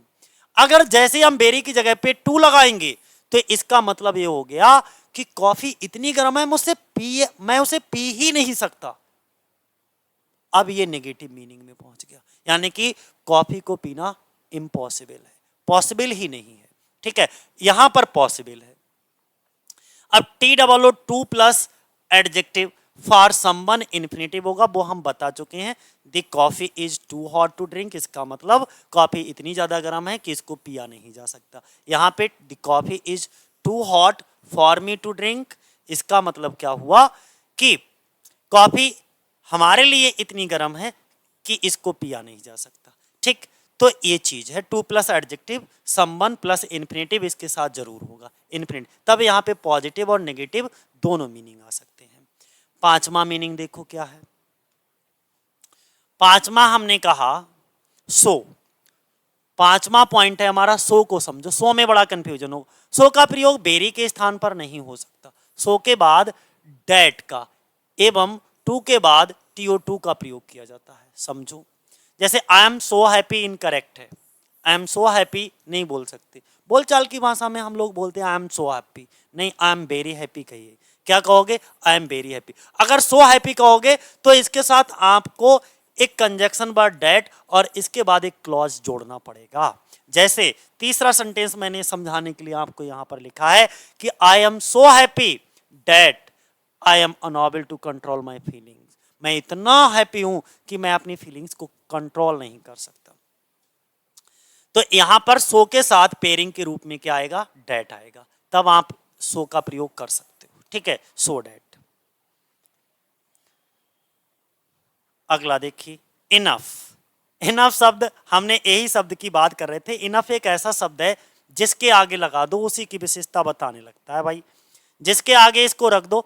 इनफ एडजेक्टिव एवं एडवर्ब दोनों रूप में कार्य कर सकता है। पहली चीज यानी कि इनफ का जो पार्ट ऑफ स्पीच होता है वो एक एडजेक्टिव की तरह भी होता है। आप सेंटेंस में इसे एक एडजेक्टिव की तरह भी यूज कर सकते हो और एक एडवर्ब की तरह भी इसका यूज कर सकते हो। यानी कि इनफ का जो दोनों ही पार्ट ऑफ स्पीच हो सकता है। जब इनफ एडवर्ब का कार्य करता है तो इसका प्रयोग उस एडजेक्टिव के बाद होता है जिसके लिए यह प्रयोग हुआ। यानी कि जब भी इनफ का प्रयोग होगा एक एडवर्ब एडजेक्टिव की तरह यानी कि एडवर्ब की तरह काम करोगे तो इसको एडजेक्टिव के बाद रखना होगा। ठीक है, समझना, मैं नीचे समझाऊंगा आगे। एडजेक्टिव के रूप में इसका प्रयोग नाउन से पहले होता है जिसके लिए प्रयुक्त हुआ है। इसका प्रयोग नाउन से पहले है परंतु एडजेक्टिव या एडवर्ब के तुरंत बाद किया जाता है। ठीक, दो चीजें। आप थ्योरी को छोड़ो, आप डायग्राम को देखो, एकदम दिमाग में उतर जाएगा भाई, फिर इनफ के बारे में कभी कंफ्यूजन ना होगा, एकदम दिमाग में उतरेगा, एकदम दिमाग में। ये क्या लिखा है आपके सामने? सर इनफ लिखा है। मैंने कहा जब इनफ का प्रयोग नाउन से पहले हो, यानी कि इनफ प्लस नाउन, क्या कहा? इनफ प्लस नाउन, ठीक है, तब ये क्या होता है? तब ये क्या होता है? एडजेक्टिव होता है इसका पार्ट ऑफ स्पीच। ये यहां पे एज एन एडजेक्टिव रखा है। अगर नाउन से पहले है तो इनफ एडजेक्टिव होगा, और अगर एडजेक्टिव के बाद रखा है तो इनफ एडवर्ब होगा जी। क्या होगा? एडवर्ब होगा। वर्ब के बाद रखा है तो भी इनफ क्या होगा? एडवर्ब होगा। तो समझ क्या आया? कॉन्सेप्ट आपको यह समझ आया। अगर इनफ ये लिखा है हमने यहां पे, ध्यान से समझना, बहुत अच्छा कॉन्सेप्ट है, कभी कंफ्यूज। इनफ प्लस नाउन है और तुमसे कोई पूछे कि इनफ क्या है यहां पे, तो आप जवाब दोगे सर इनफ यहां पर एडजेक्टिव है क्योंकि नाउन से पहले है, और नाउन प्रोनाउन को क्वालिफाई करने का काम कौन करेगा? एडजेक्टिव करेगा। तो ये क्या है? एडजेक्टिव। अब मैं कुछ ऐसे लिख रहा हूं, अब देखो मैं ऐसे लिख रहा हूं। अब कोई एडजेक्टिव पहले से लगा है, ये एडजेक्टिव लगा है, ठीक है, और एडजेक्टिव के बाद अब इनफ शब्द रखा है।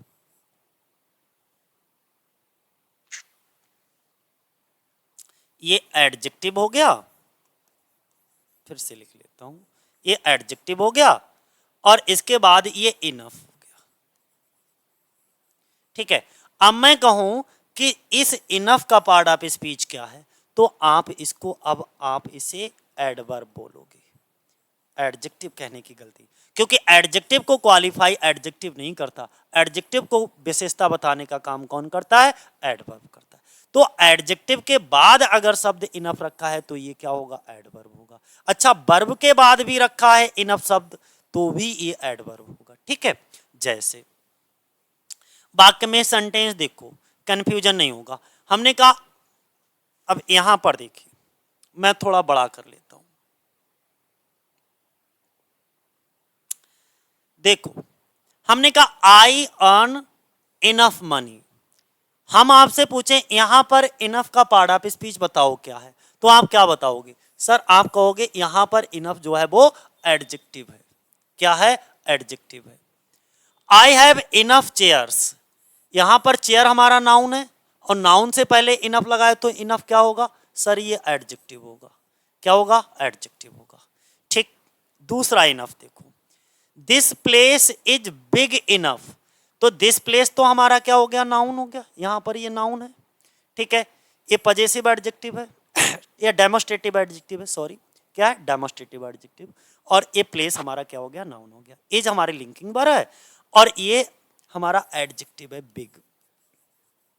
जब ये एडजेक्टिव है और एडजेक्टिव के बाद हमने तुमसे कहा अगर इनफ रखा हो तो इसका पार्ट ऑफ स्पीच क्या होता है? एडवर्ब होता है। सर क्या होता है? एडवर्ब। तो यहां पर इस वाले वाक्य में इनफ शब्द क्या है? एडवर्ब है। यू आर क्लेवर, क्लेवर हमारा एडजेक्टिव है, ठीक है, और एडजेक्टिव के बाद अगर इनफ रखा है तो इनफ क्या होगा? सर ये एडवर्ब होगा।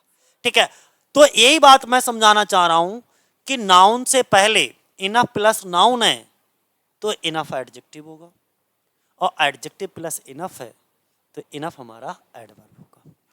I think, I sleep enough, sleep हमारी वर्ब है और वर्ब के बाद अगर रखा है इनफ तो फिर से एडवर्ब हो गया। यहां पर भी ईट्स हमारी वर्ब है, मेन वर्ब, यस यस यानी कि सिंगुलर फॉर्म, तो इनफ यहां पर भी हमारा क्या हो गया, एडवर्ब हो गया। ठीक, तो इनफ की कहानी आपको पूरी समझ आ गई होगी कि इनफ किस तरीके से काम करेगा।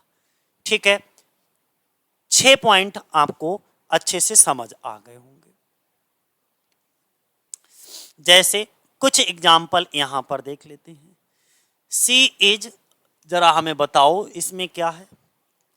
ठीक है, अच्छा इसमें आपको अपने आप बताना है, मैं तुम्हें खाली कमेंट बॉक्स में अच्छा हमें बता देना कि यहां पर इनफ क्या है, एडजेक्टिव है या एडवर्ब है, और यहां पर इनफ क्या है, एडजेक्टिव है या एडवर्ब है। ये दो काम मैं आपको दे रहा हूं। मैंने क्या बताया, ऊपर वाले वाक्य में आपको बताना है इनफ एडजेक्टिव है या एडवर्ब, नीचे वाले में भी आपको बताना है इनफ का पार्ट ऑफ स्पीच एडजेक्टिव है या एडवर्ब है। ठीक है, दूसरा, कभी कभी आपका एग्जाम में ऐसे पूछा जाता है, कभी कभी कुछ इस तरीके से पूछा जाता है, कभी कभी देखो इस तरीके से, बोले नॉट इनफ, क्या रखा है यहां पे, हाँ ठीक, नॉट इनफ लिखा है, तो बस बात वही है, इनफ को याद रखो, नॉट लगा है कोई दिक्कत नहीं, नॉट इनफ है तो यहां पर इनफ ये भी हमारा एडवर्ब है, ये भी हमारा, और एडवर्ब को तो एडवर्ब क्वालिफाई कर देता है क्योंकि नॉट हमारा क्या है, नॉट भी यहां पे एडवर्ब है, ये भी एडवर्ब है, सॉरी माफ करना, ये इस समय काय का एडजेक्टिव का काम कर रहा है, एडजेक्टिव का, और एडजेक्टिव की विशेषता कौन बताएगा, एडवर्ब बताएगा, तो ये सही है। नॉट इनफ प्लस नाउन हो गया। ठीक है, इसी तरीके से नॉट एडजेक्टिव फिर इनफ आएगा। नॉट इनफ की कहानी सुनना, तो यहां पे ये तो एडवर्ब हो गया और एडवर्ब एडजेक्टिव को क्वालिफाई कर सकता है, तो और ये हमारा फिर से एडवर्ब हो गया। ठीक है, तो यहां पर दो दो, ये भी एडवर्ब का काम कर रहा है, ये भी एडवर्ब का काम कर रहा है, और ये क्या है, एडजेक्टिव है। हमने क्या बताया, एडजेक्टिव के बाद इनफ लगा है तो ये एडवर्ब होगा, फिर यहां पे वर्ब के बाद इनफ लगा है तो भी ये क्या होगा, एडवर्ब होगा। कॉन्सेप्ट सेम है, कोई दिक्कत नहीं है।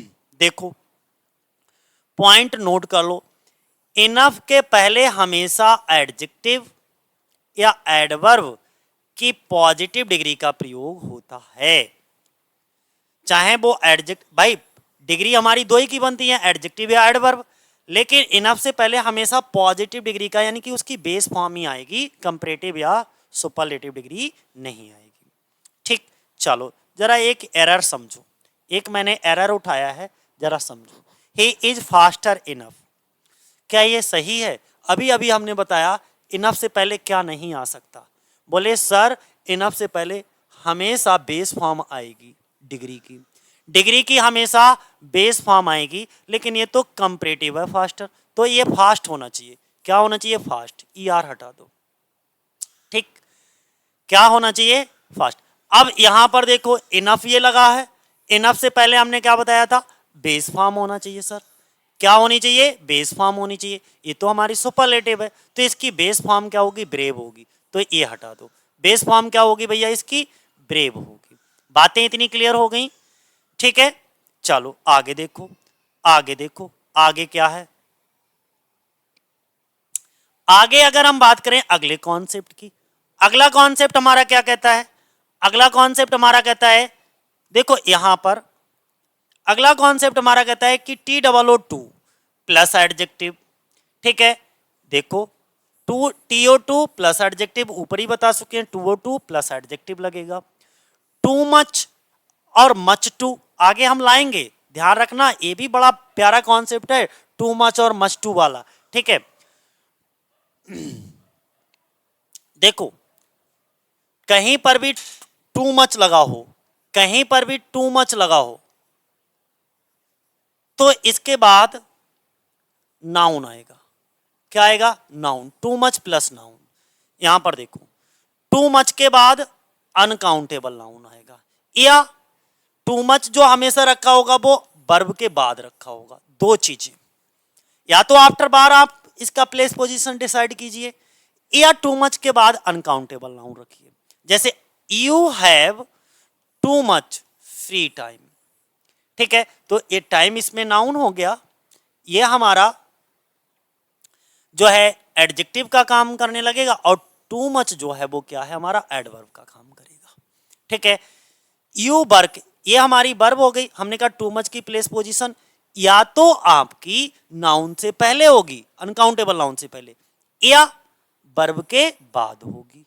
देखो टू मच की प्लेस पोजीशन या तो, ध्यान से समझना, यानी कि अनकाउंटेबल नाउन के पहले होगी या वर्ब के बाद होगी। ठीक, टू मैनी समझ लो, टू मैनी के बाद हमेशा टू मैनी लगता है, लेकिन टू मैनी के बाद प्लूरल नाउन रखा जाएगा। क्या रखा जाएगा, ही ईट टू मैनी, और ये जो नाउन है वो एक्स। टू मैनी पीपल, ये जो नाउन है वो प्लूरल नाउन है। कैसा नाउन है सर, प्लूरल। एक्स भी कैसा नाउन है, प्लूरल नाउन है। कैसा नाउन है, प्लूरल। ठीक है, तो टू मैनी के बाद प्लूरल नाउन, टू मैनी के बाद प्लूरल नाउन, टू मच के बाद अनकाउंटेबल नाउन, और टू मच हमारा वर्ब के बाद लग सकता है। इतनी चीजें हमें समझ में आ गई। चलो अगला यट का कॉन्सेप्ट समझो। यट का क्या कॉन्सेप्ट है भाई, उन्होंने कहा यट का प्रयोग अब तक, अर्थात बोलने के समय तक, अप टू द मोमेंट या टाइम ऑफ स्पीकिंग के अर्थ में इंट्रोगेटिव अथवा नेगेटिव सेंटेंस में वर्ब के बाद या वर्ब प्लस ऑब्जेक्ट के बाद होता है। या तो यट का प्रयोग आप कहां कर सकते हो, वर्ब के बाद कर सकते हो। अगर वर्ब के बाद ऑब्जेक्ट भी लगा है, वर्ब के बाद ऑब्जेक्ट भी रखा है, तो आप यट का प्रयोग कहां करोगे, ऑब्जेक्ट के बाद। अब इस कंडीशन में यट का मीनिंग क्या होगा, अब तक। अब तक, अब तक इसका मीनिंग होगा। क्या मीनिंग होगा इसका, अब तक। जरा समझो एग्जाम्पल के माध्यम से। हमने कहा, और एक चीज ध्यान बनाए रखना, नोट पॉइंट जरूर ध्यान बनाए रखना, क्योंकि नोट पॉइंट से क्वेश्चन जरूर रहते हैं आपके। तो नोट पॉइंट क्या है जरा समझो। नोट पॉइंट अगर हम बात करें तो देखो, यट का प्रयोग प्रेजेंट परफेक्ट के नेगेटिव वाक्य में होता है। किसमें, नेगेटिव में। यानी कि प्रेजेंट परफेक्ट हैज या हैव प्लस नॉट, तब होगा आपका यट का प्रयोग। प्रेजेंट परफेक्ट के नेगेटिव वाक्य में किसका प्रयोग करते हैं हम, यट का प्रयोग करते हैं। जैसे दी पोस्टमैन, और ये क्या लगा है, यट लगा है। पहली तो जैसे ही आप यट लगा हुआ देखो तो दिमाग में तुमको एक की पॉइंट मिल गया आपको कि यट लगा होगा, तो यहां पे प्रेजेंट परफेक्ट में टेंस होना चाहिए।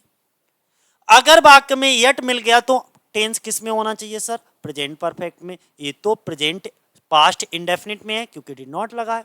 जब ये पास्ट इंडेफिनिट में है, पहली बात तो इसका टेंस सही करो, यानी कि द पोस्टमैन सिंगुलर है तो हैज करो, हैज नॉट। तो ये तो हमारी वर्ब हो गई, ठीक है। और ये एड नॉट जो है वो एडवर्ब का काम कर रहा है, तो ये एडवर्ब हो गया, ये मेन वर्ब हो गई, ठीक है। अब देखो हमने क्या बताया, या तो वर्ब के बाद यट आप लगा सकते हो, तो यहाँ पे ये हेल्पिंग वर्ब, ये मेन वर्ब, और मेन वर्ब के तुरंत बाद यट लगा है, बिल्कुल सही है। और वाक्य भी हमारा प्रेजेंट परफेक्ट का नेगेटिव है।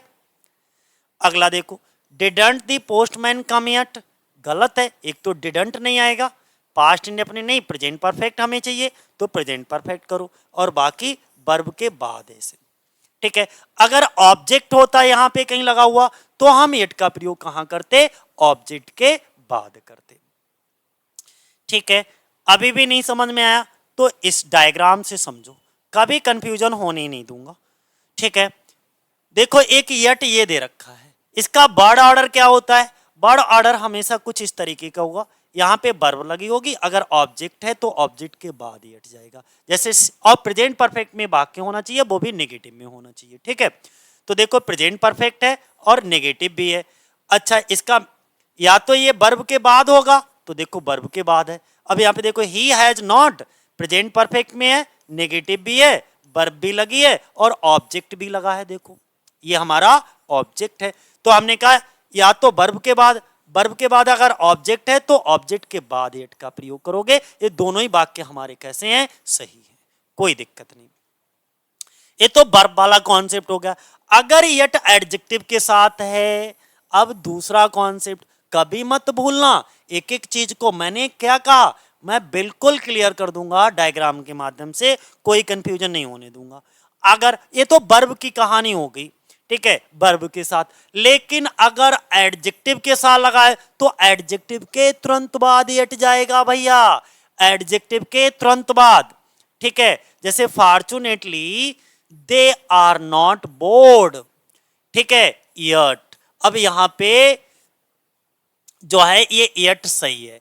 अब यहां पे देखो, is your friend ready yet, यहां पर भी ये यट बिल्कुल सही है क्योंकि एडजेक्टिव के बाद है, ठीक है। अब आप सोच रहे होगे सर ये तो वर्ब है, अरे भाई मैं भी जानता हूं, लेकिन ये पास्ट पार्टिसिपल, और पास्ट पार्टिसिपल हमारा वर्ब और एडजेक्टिव दोनों का काम करता है, पास्ट पार्टिसिपल, ठीक है, ध्यान बनाए रखना। अगला बिग कंफ्यूजन, बिग कंफ्यूजन, सबसे बड़ा कंफ्यूजन मैंने क्या कहा, मैं आपको क्लियर करूंगा आज कि सबसे बड़ा बिग कंफ्यूजन आपको कब होता है, मच टू में और टू मच में। और इस पर एरर हमारा 2021 में जो टीजीटी इंग्लिश का एग्जाम हुआ था उसमें 2021 में एक एरर इसी से था, ठीक है, मच टू और टू मच से, ठीक है। आप देखिएगा 2021 का जब आप पेपर सेट टीजीटी का उठाओगे तो इससे एक एरर आपको मिला है, ठीक है। यानी कि too much versus much too में क्या फर्क है, क्या अंतर है, हम वो अंतर बताएंगे। मैंने क्या कहा, ऊपर भी मैंने समझाया था, मच टू के बाद नाउन होगा, लेकिन नाउन अनकाउंटेबल होगा। कैसा नाउन होगा, मच टू मच के बाद, टू मच के बाद नाउन होगा, कैसा होगा, अनकाउंटेबल होगा। कैसा होगा, अनकाउंटेबल। जरा चेक करो, to much, too much, too much, too much, सबको मैंने अंडरलाइन कर दिया। अब टू मच के बाद नाउन होगा, है नाउन, बिल्कुल अनकाउंटेबल है, हाँ, वाटर पानी अनकाउंटेबल है, काउंट नहीं कर सकते। चॉकलेट अनकाउंटेबल है, स्लीप अनकाउंटेबल है, स्नो अनकाउंटेबल है। बातें क्लियर होगी। अब हम आते हैं किस पे, मच टू, टू मच। एक तो टू मच प्लस नाउन है, अब एक टू मच का एक और यहां पर है, वर्ब प्लस टू मच हो सकता है।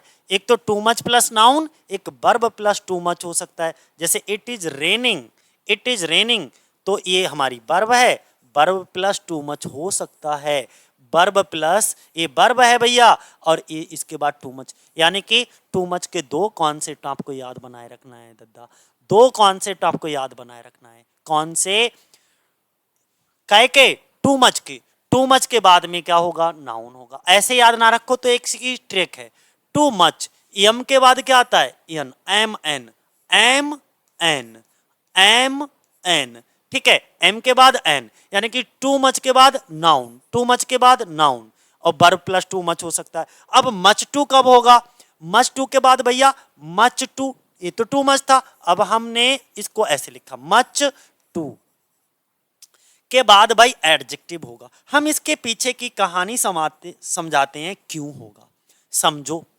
समझो भाई। ये टू क्या है, बोले सर एडवर्ब है।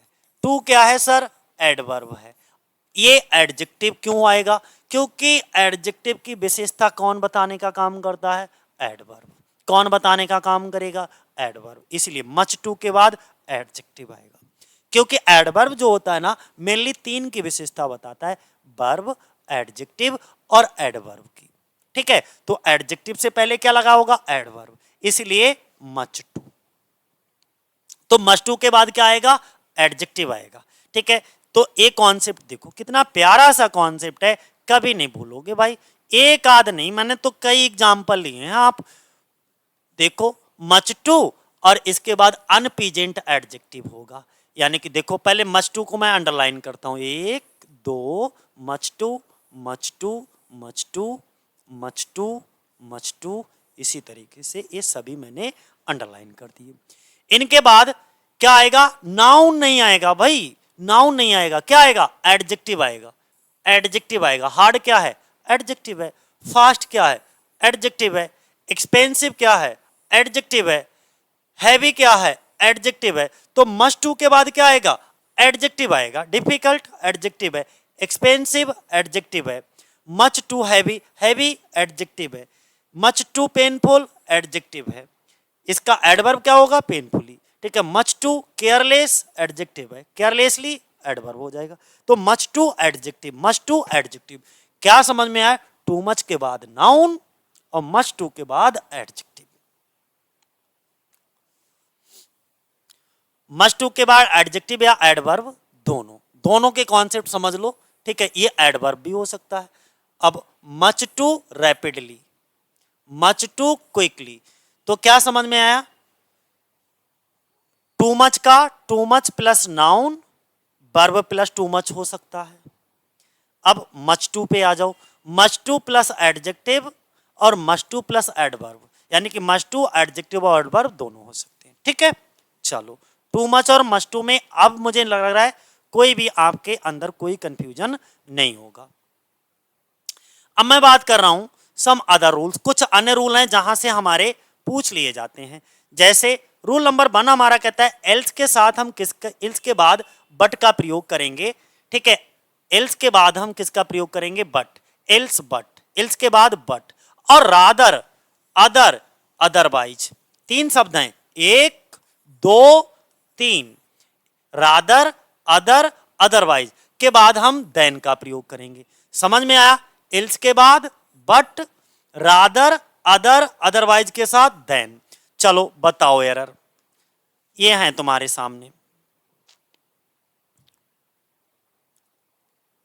ये हैं तुम्हारे सामने।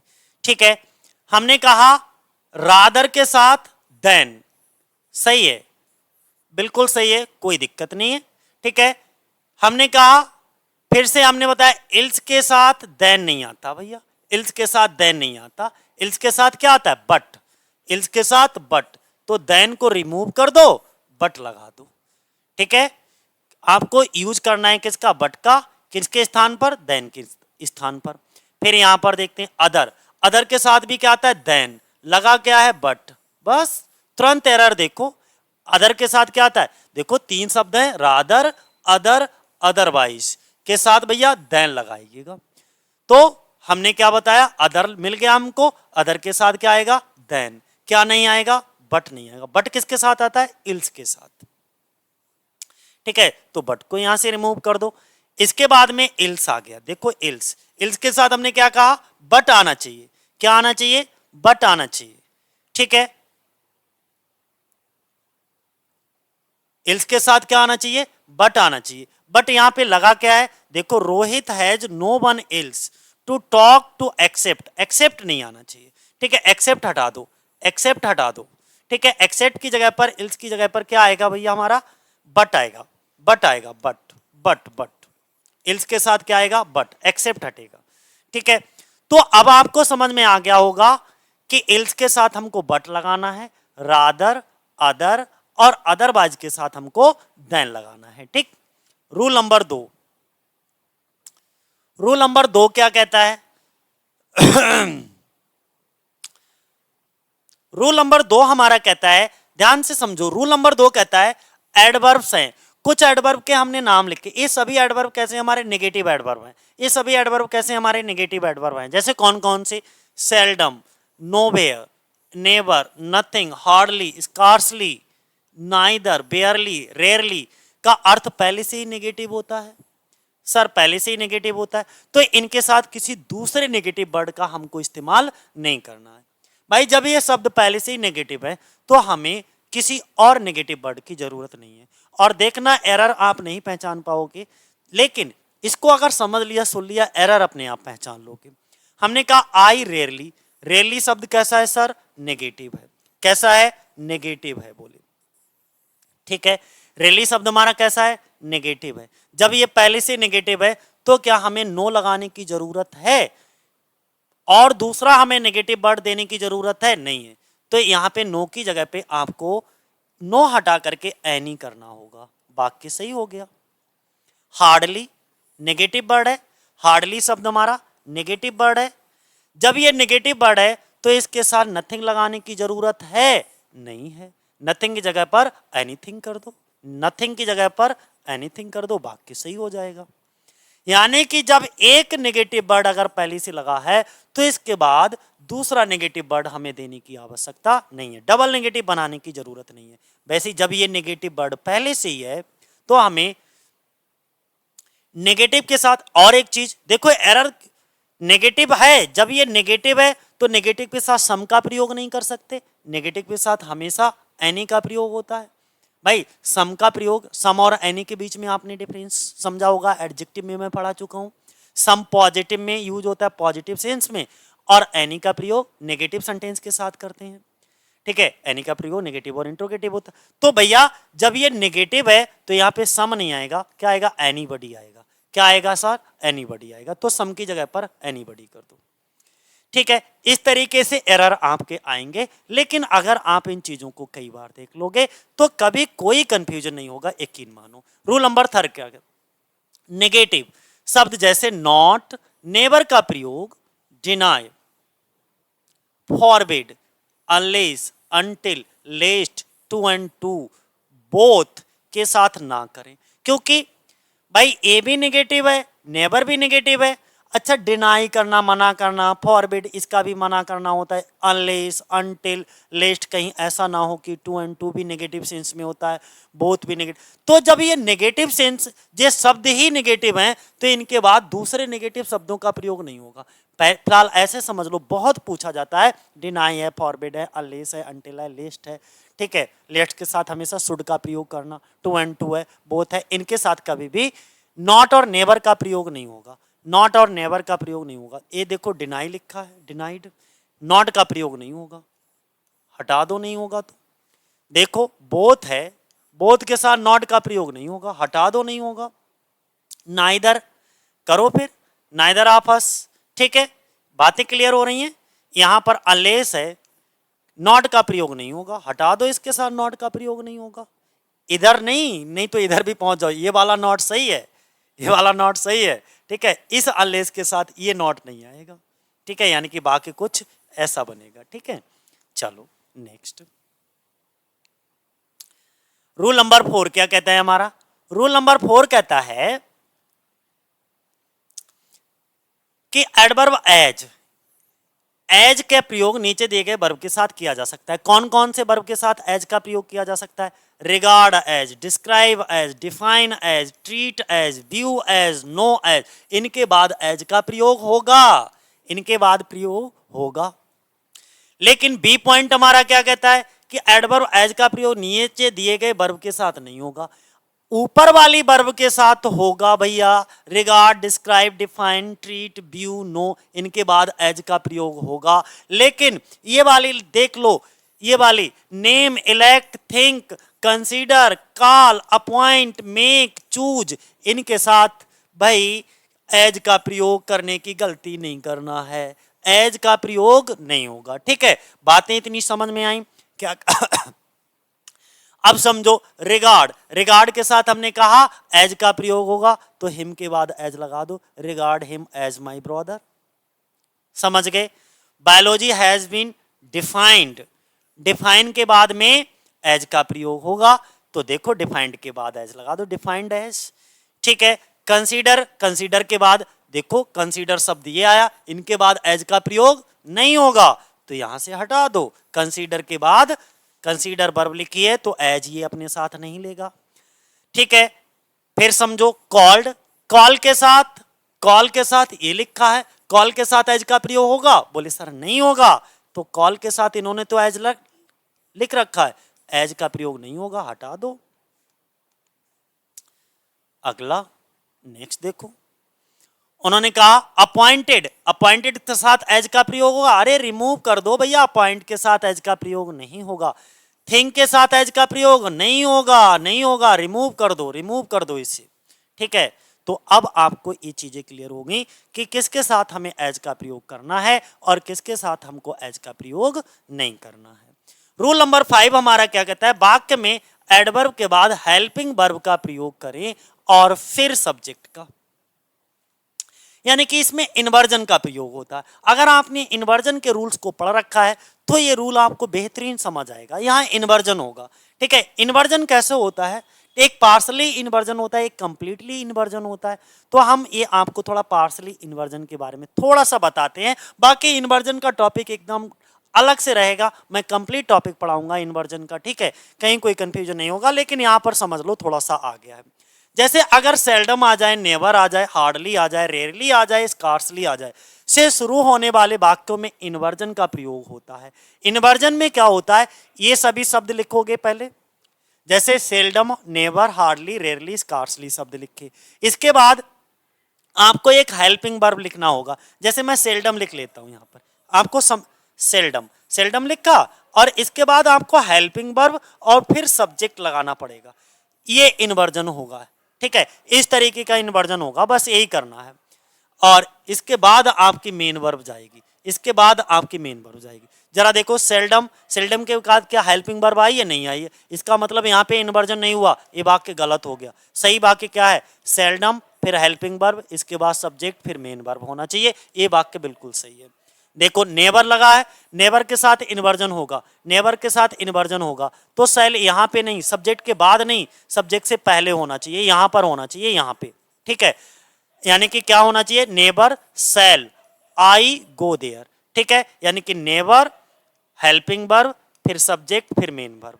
इसी तरीके से इन्वर्जन बहुत ध्यान रखना, इन्वर्जन नो सूनर के साथ भी इन्वर्जन होता है, तो नो सूनर के साथ हेल्पिंग वर्ब यहां पे होना चाहिए, नहीं है, यानी कि no sooner helping verb subject main verb. तो इन्वर्जन ध्यान बनाए रखना। हार्डली के साथ इन्वर्जन होता है, इन्वर्जन किया इन्होंने, नहीं किया, तो आप इन्वर्जन करिए, hardly helping verb subject main verb, ठीक है। तो ये कुछ शब्द हैं जो अपने साथ क्या लेते हैं, इन्वर्जन लेते हैं। क्या लेते हैं, इन्वर्जन। और आज की डेट में इन्वर्जन बड़ा फेवरेट टॉपिक है, कई सारे एरर इन्वर्जन से खूब पूछे जाते हैं। जैसे हार्डली सीधे सब्जेक्ट रख दिया, नहीं होना चाहिए, हार्डली के साथ पहले हेल्पिंग वर्ब सब्जेक्ट फिर मेन वर्ब, ठीक है। सो क्विकली ये भी इन्वर्जन लेता है, तो यहाँ पे हेल्पिंग वर्ब आनी चाहिए, तो क्विकली अब ये वर्ब की सेकेंड फॉर्म है, तो हेल्पिंग वर्ब डिड आ जाएगी, हेल्पिंग वर्ब सब्जेक्ट फिर मेन वर्ब, और डिड के साथ मेन वर्ब की फर्स्ट फॉर्म, सही है। फिर अब इधर देखिए, his wife comes here and so, देखो सो इन्वर्जन लेगा, तो इन्वर्जन यहां पे आना, सो डज ही, ठीक है। यहां पर देखो इन्वर्जन होना चाहिए नाइदर के साथ, नाइदर फिर पहले नाइदर नेगेटिव वर्ड हो गया, हेल्पिंग वर्ब सब्जेक्ट, इन्वर्जन होना चाहिए, ये इन्वर्जन देखना चाहिए, ठीक है। चलो, उन्होंने क्या बताया आगे समझो। नोट पॉइंट देखो भैया, नोट पॉइंट क्या बताया जा रहा है, नोट पॉइंट बताया जा रहा है, पोजीशन ऑफ एडवर्ब में बताया गया कि हार्डली, सेल्डम आदि का प्रयोग टू बी के बाद और मुख्य वर्ब के पहले। मोस्ट इंपॉर्टेंट चीज है भाई, मोस्ट इंपॉर्टेंट चीज है। देखो पोजीशन ऑफ एडवर्ब में आपने जब इनको पढ़ा होगा, तो एडवर्ब ऑफ फ्रीक्वेंसी मैं याद दिला देता हूं, ये क्या है, हमारे एडवर्ब ऑफ फ्रीक्वेंसी हैं, और एडवर्ब ऑफ फ्रीक्वेंसी में जो ये रखे जाते हैं वो हेल्पिंग वर्ब और मेन वर्ब के बीच में इनकी पोजीशन आती है, ठीक है। लेकिन इन्वर्जन में ये उल्टे, इन्वर्जन में ऐसा नहीं होता है। दोनों के बीच में डिफरेंस देखो, दोनों के बीच में अब डिफरेंस देखो, कंफ्यूजन यहां से भी दूर हो, दोनों के बीच में डिफरेंस देखो भाई। हमने कहा ही इज नेवर रॉन्ग, ठीक है, फिर हमने कहा सी नेवर कम्स हेयर, ठीक है। यहां पर देखो सब्जेक्ट के बाद नेवर है, ये सही पोजीशन है, ये सही है, कोई दिक्कत नहीं है। मेन वर्ब से पहले, अगर हेल्पिंग वर्ब नहीं है तो मेन वर्ब से पहले, और इजामार मेन वर्ब के रूप में है तो इसके बाद, ठीक है। लेकिन इन्वर्जन में कुछ इस तरीके से, अगर इन्वर्जन है तो इन्वर्जन में नेवर वर्ड पहले फिर डज, ठीक है। इन्वर्जन में ध्यान बनाए रखना, यानी कि never helping verb, negative word helping verb, subject main verb, ठीक, ये चीजें विशेष ध्यान रखना। अगला रूल नंबर 6 क्या कहता है हमारा, रूल नंबर 6 कहता है टू एंड एज वेल का प्रयोग besides, in addition to, also के रूप में अफर्मेटिव सेंटेंस में किया जाता है। आल्सो का प्रयोग वाक्य के अंत में नहीं करना चाहिए, ठीक है। जैसे सी फंड हर शी फाउंड हर बैग एंड मनी, she found her bag and money too, तो हमने कहा TOO का प्रयोग अंत में नहीं करना चाहिए, क्या सही होगा, एज वेल, ठीक है, ध्यान बनाए रखना, ओके। चलो नहीं, सही है। टू और एज वेल का प्रयोग कर सकते हैं, माफ करना, ठीक है। सी फाउंड उसने पाया उसका बैग और मनी दोनों, तो टू का भी प्रयोग कर सकते हो और एज वेल का भी प्रयोग कर सकते हो। क्या नहीं कर सकते हो? आल्सो का प्रयोग वाक्य के अंत में नहीं कर सकते, आल्सो नहीं लिखिएगा, ठीक है, माफ करना। अब ये बहुत इंपॉर्टेंट रूल आ गया, रूल नंबर 7, जरा ध्यान से समझना, ध्यान से समझना, ध्यान से समझना क्या कहा गया है। चलो मैं थोड़ा सा ब्लैक, हाँ, सेल्डम और नेवर सही है, सेल्डम इफ एवर सही है, यानी कि सेल्डम या नेवर लिखो दोनों सही, सेल्डम इफ एवर लिखो ये भी सही। सेल्डम के साथ कभी भी, सेल्डम के साथ कभी भी इफ एवर का प्रयोग नहीं होगा या सेल्डम एवर का प्रयोग नहीं होगा, बस वहां पर एग्जाम में आपको सेल्डम के साथ इफ एवर लिख देंगे तो सही है, सेल्डम के साथ इफ एवर लिख दिया तो सही है। लेकिन सेल्डम के साथ अगर नेवर लिख दिया तो भी ये सही है, ठीक है। बट यहां पर देखो, सेल्डम के साथ एवर खाली लिख दिया तो गलत हो गया।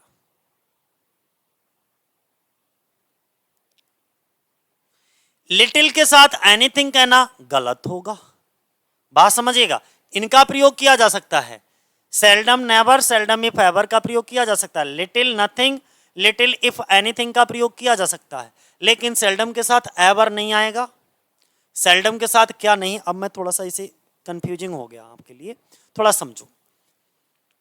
ये आप यूज कर सकते हो लेकिन सेल्डम के साथ ये यूज नहीं कर सकते। सेल्डम के साथ एवर लगा दिया तो गलत, इफ एवर लगाओ तो सही है, ठीक है, ध्यान बनाए रखना। या इफ की जगह पे वो और लिख देंगे ऐसे, और एवर, तो इफ की जगह पे और नहीं, इफ ही रहना चाहिए, सेल्डम इफ एवर। या तो ये बोलो सेल्डम और नेवर, यानी कि इफ और में आपको एरर देंगे, ठीक है। सेल्डम और नेवर सही है, अगर और यहां पे कर दिया और एवर तो अब गलत हो गया। सेल्डम और नेवर, सेल्डम इफ एवर। फिर इसी तरीके से लिटिल और नथिंग, ठीक है, लिटिल इफ एनीथिंग, ये इस तरीके से नहीं कर सकते, ठीक है, ध्यान से समझो। अगला रूल नंबर 8 क्या कहता है? वर्ब ऑफ सेंसेशन क्या है? जैसे टेस्ट है, स्मेल है, फील है, अपीयर है, सीम है, साउंड है, लुक है। ये हमारी 5 इंद्रियां होती हैं, 5 इंद्रियों से संबंधित होती है। इनके बाद एडवर्ब या एडजेक्टिव का प्रयोग नहीं होता। जो भी सेंसेशन वाले हमारी वर्ब होती हैं उनके बाद एडजेक्टिव और एडवर्ब का प्रयोग नहीं होता। तो देखो इनके बाद हमारा एडजेक्टिव या एडवर्ब नहीं आएगा दोस्तों। जैसे यहां पर देखो, हमने कहा I looks honest, I look honest, तो वर्ब ऑफ सेंसेशन है। कैसा है देखो,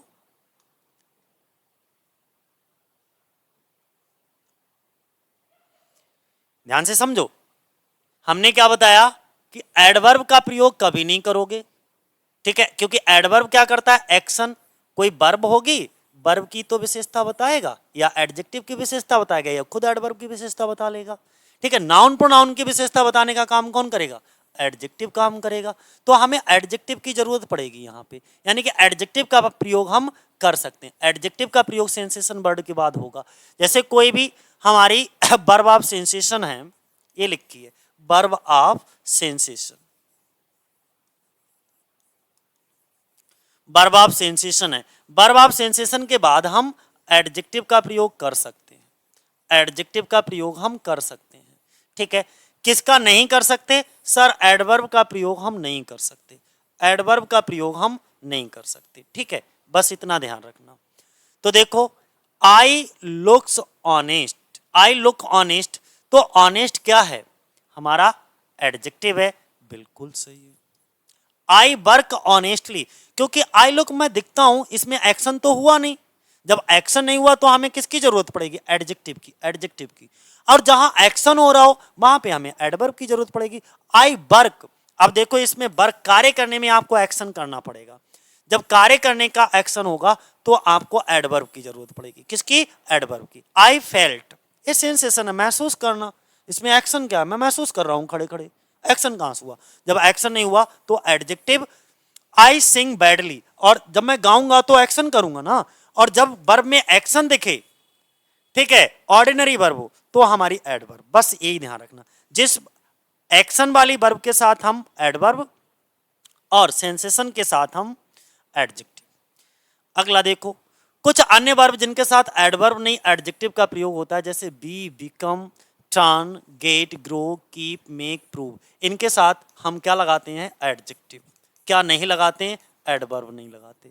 ठीक है। आई गॉट एंग्री, गॉट यानी कि गेट की सेकेंड फॉर्म है, तो इसके बाद हमको क्या चाहिए होगा? एडजेक्टिव। ठीक है। आज का आखिरी रूल है, ये वीडियो का लास्ट रूल है, जरा ध्यान से समझिएगा। हमने कहा मेनली, ठीक है, मास्टरली, सोलेबनी, सॉल्व लिखा है, सोलेबनी, फ्रेंडली, ऑर्डनली, ठीक है, जेंटलमैनली, सिकली, वीकली, मंथली, ये हमारे एडजेक्टिव हैं। यानी कि मैंने क्या बताया, कुछ नाउन ऐसे होते हैं, कुछ नाउन ऐसे होते हैं जिनमें अगर एलवाई लगा दोगे, जिनमें अगर एलवाई लगा दोगे तो वो एडजेक्टिव बन जाएंगे। ठीक है, उन्हें एडवर्ब समझने की गलती नहीं करना। ठीक है, जैसे ही बिहेव्ड, हमको जब बिहेव करना यानी कि यहाँ पे एक्शन है, जब एक्शन वर्ब है, जब एक्शन है यानी कि इसके वर्ब की विशेषता बताई जा रही है। जब वर्ब की विशेषता बताएगी तो हमें एडजेक्टिव नहीं, वर्ब की विशेषता बताने के लिए हमको जरूरत होती है एडवर्ब की। तो यहाँ पे फ्रेंडली नहीं आएगा, इन अ फ्रेंडली मैनर आना चाहिए। क्या आना चाहिए? एडवर्ब आना चाहिए। क्या आना चाहिए? एडवर्ब। क्या नहीं आना चाहिए? एडजेक्टिव नहीं आएगा। और फ्रेंडली शब्द क्या है हमारा? एडजेक्टिव है। ठीक है, तो ये ध्यान रखना। ये कुछ ऐसे शब्द हैं, ये कुछ एडजेक्टिव हैं जिनके एलवाई लगाने से हम इन्हें एडवर्ब मानने की भूल कर बैठने, जबकि ये एडवर्ब नहीं है, जबकि ये एडवर्ब नहीं है, ये एडजेक्टिव हैं। ठीक है, ध्यान बनाए रखना इनका। कुछ इस पैटर्न में, इस कॉन्सेप्ट को मैं शुरुआत में ही बता चुका हूं आपको। अच्छा, अभी और भी है? नहीं, अब प्रैक्टिस आ गई है। ठीक है, प्रैक्टिस हम अगले वीडियो में लेंगे, क्योंकि स्पॉटिंग द एरर की जो प्रैक्टिस होगी वो मैं अगले वीडियो में डिस्कस करूंगा, क्योंकि ये वीडियो बहुत लंबा हो जाएगा। वैसे भी आज हमने बहुत सारे कॉन्सेप्ट एक ही वीडियो में बता दिए, 1-1.5 घंटे की बन गई होगी। तो चलो, ये देखो, अगले वीडियो में जो कल मैं अपलोड करूंगा वो पूरे के पूरे कितने सारे हैं, ठीक है, एक आध नहीं है, और ये सब प्रीवियस ईयर में पूछे जा चुके हैं। ठीक है, ये सभी, ये एक आध नहीं है, 40-50 हैं कम से कम। देखो, सबकी प्रैक्टिस मैं कल आपको करवाऊंगा। सारी प्रैक्टिस हमारी क्या होगी? कल होगी। 30-35-40 के आसपास हैं। ठीक है, तो आज के लिए दोस्तों इतना ही। ठीक है, बाकी हम लोग डिस्कस करेंगे कल। जय हिंद, जय भारत।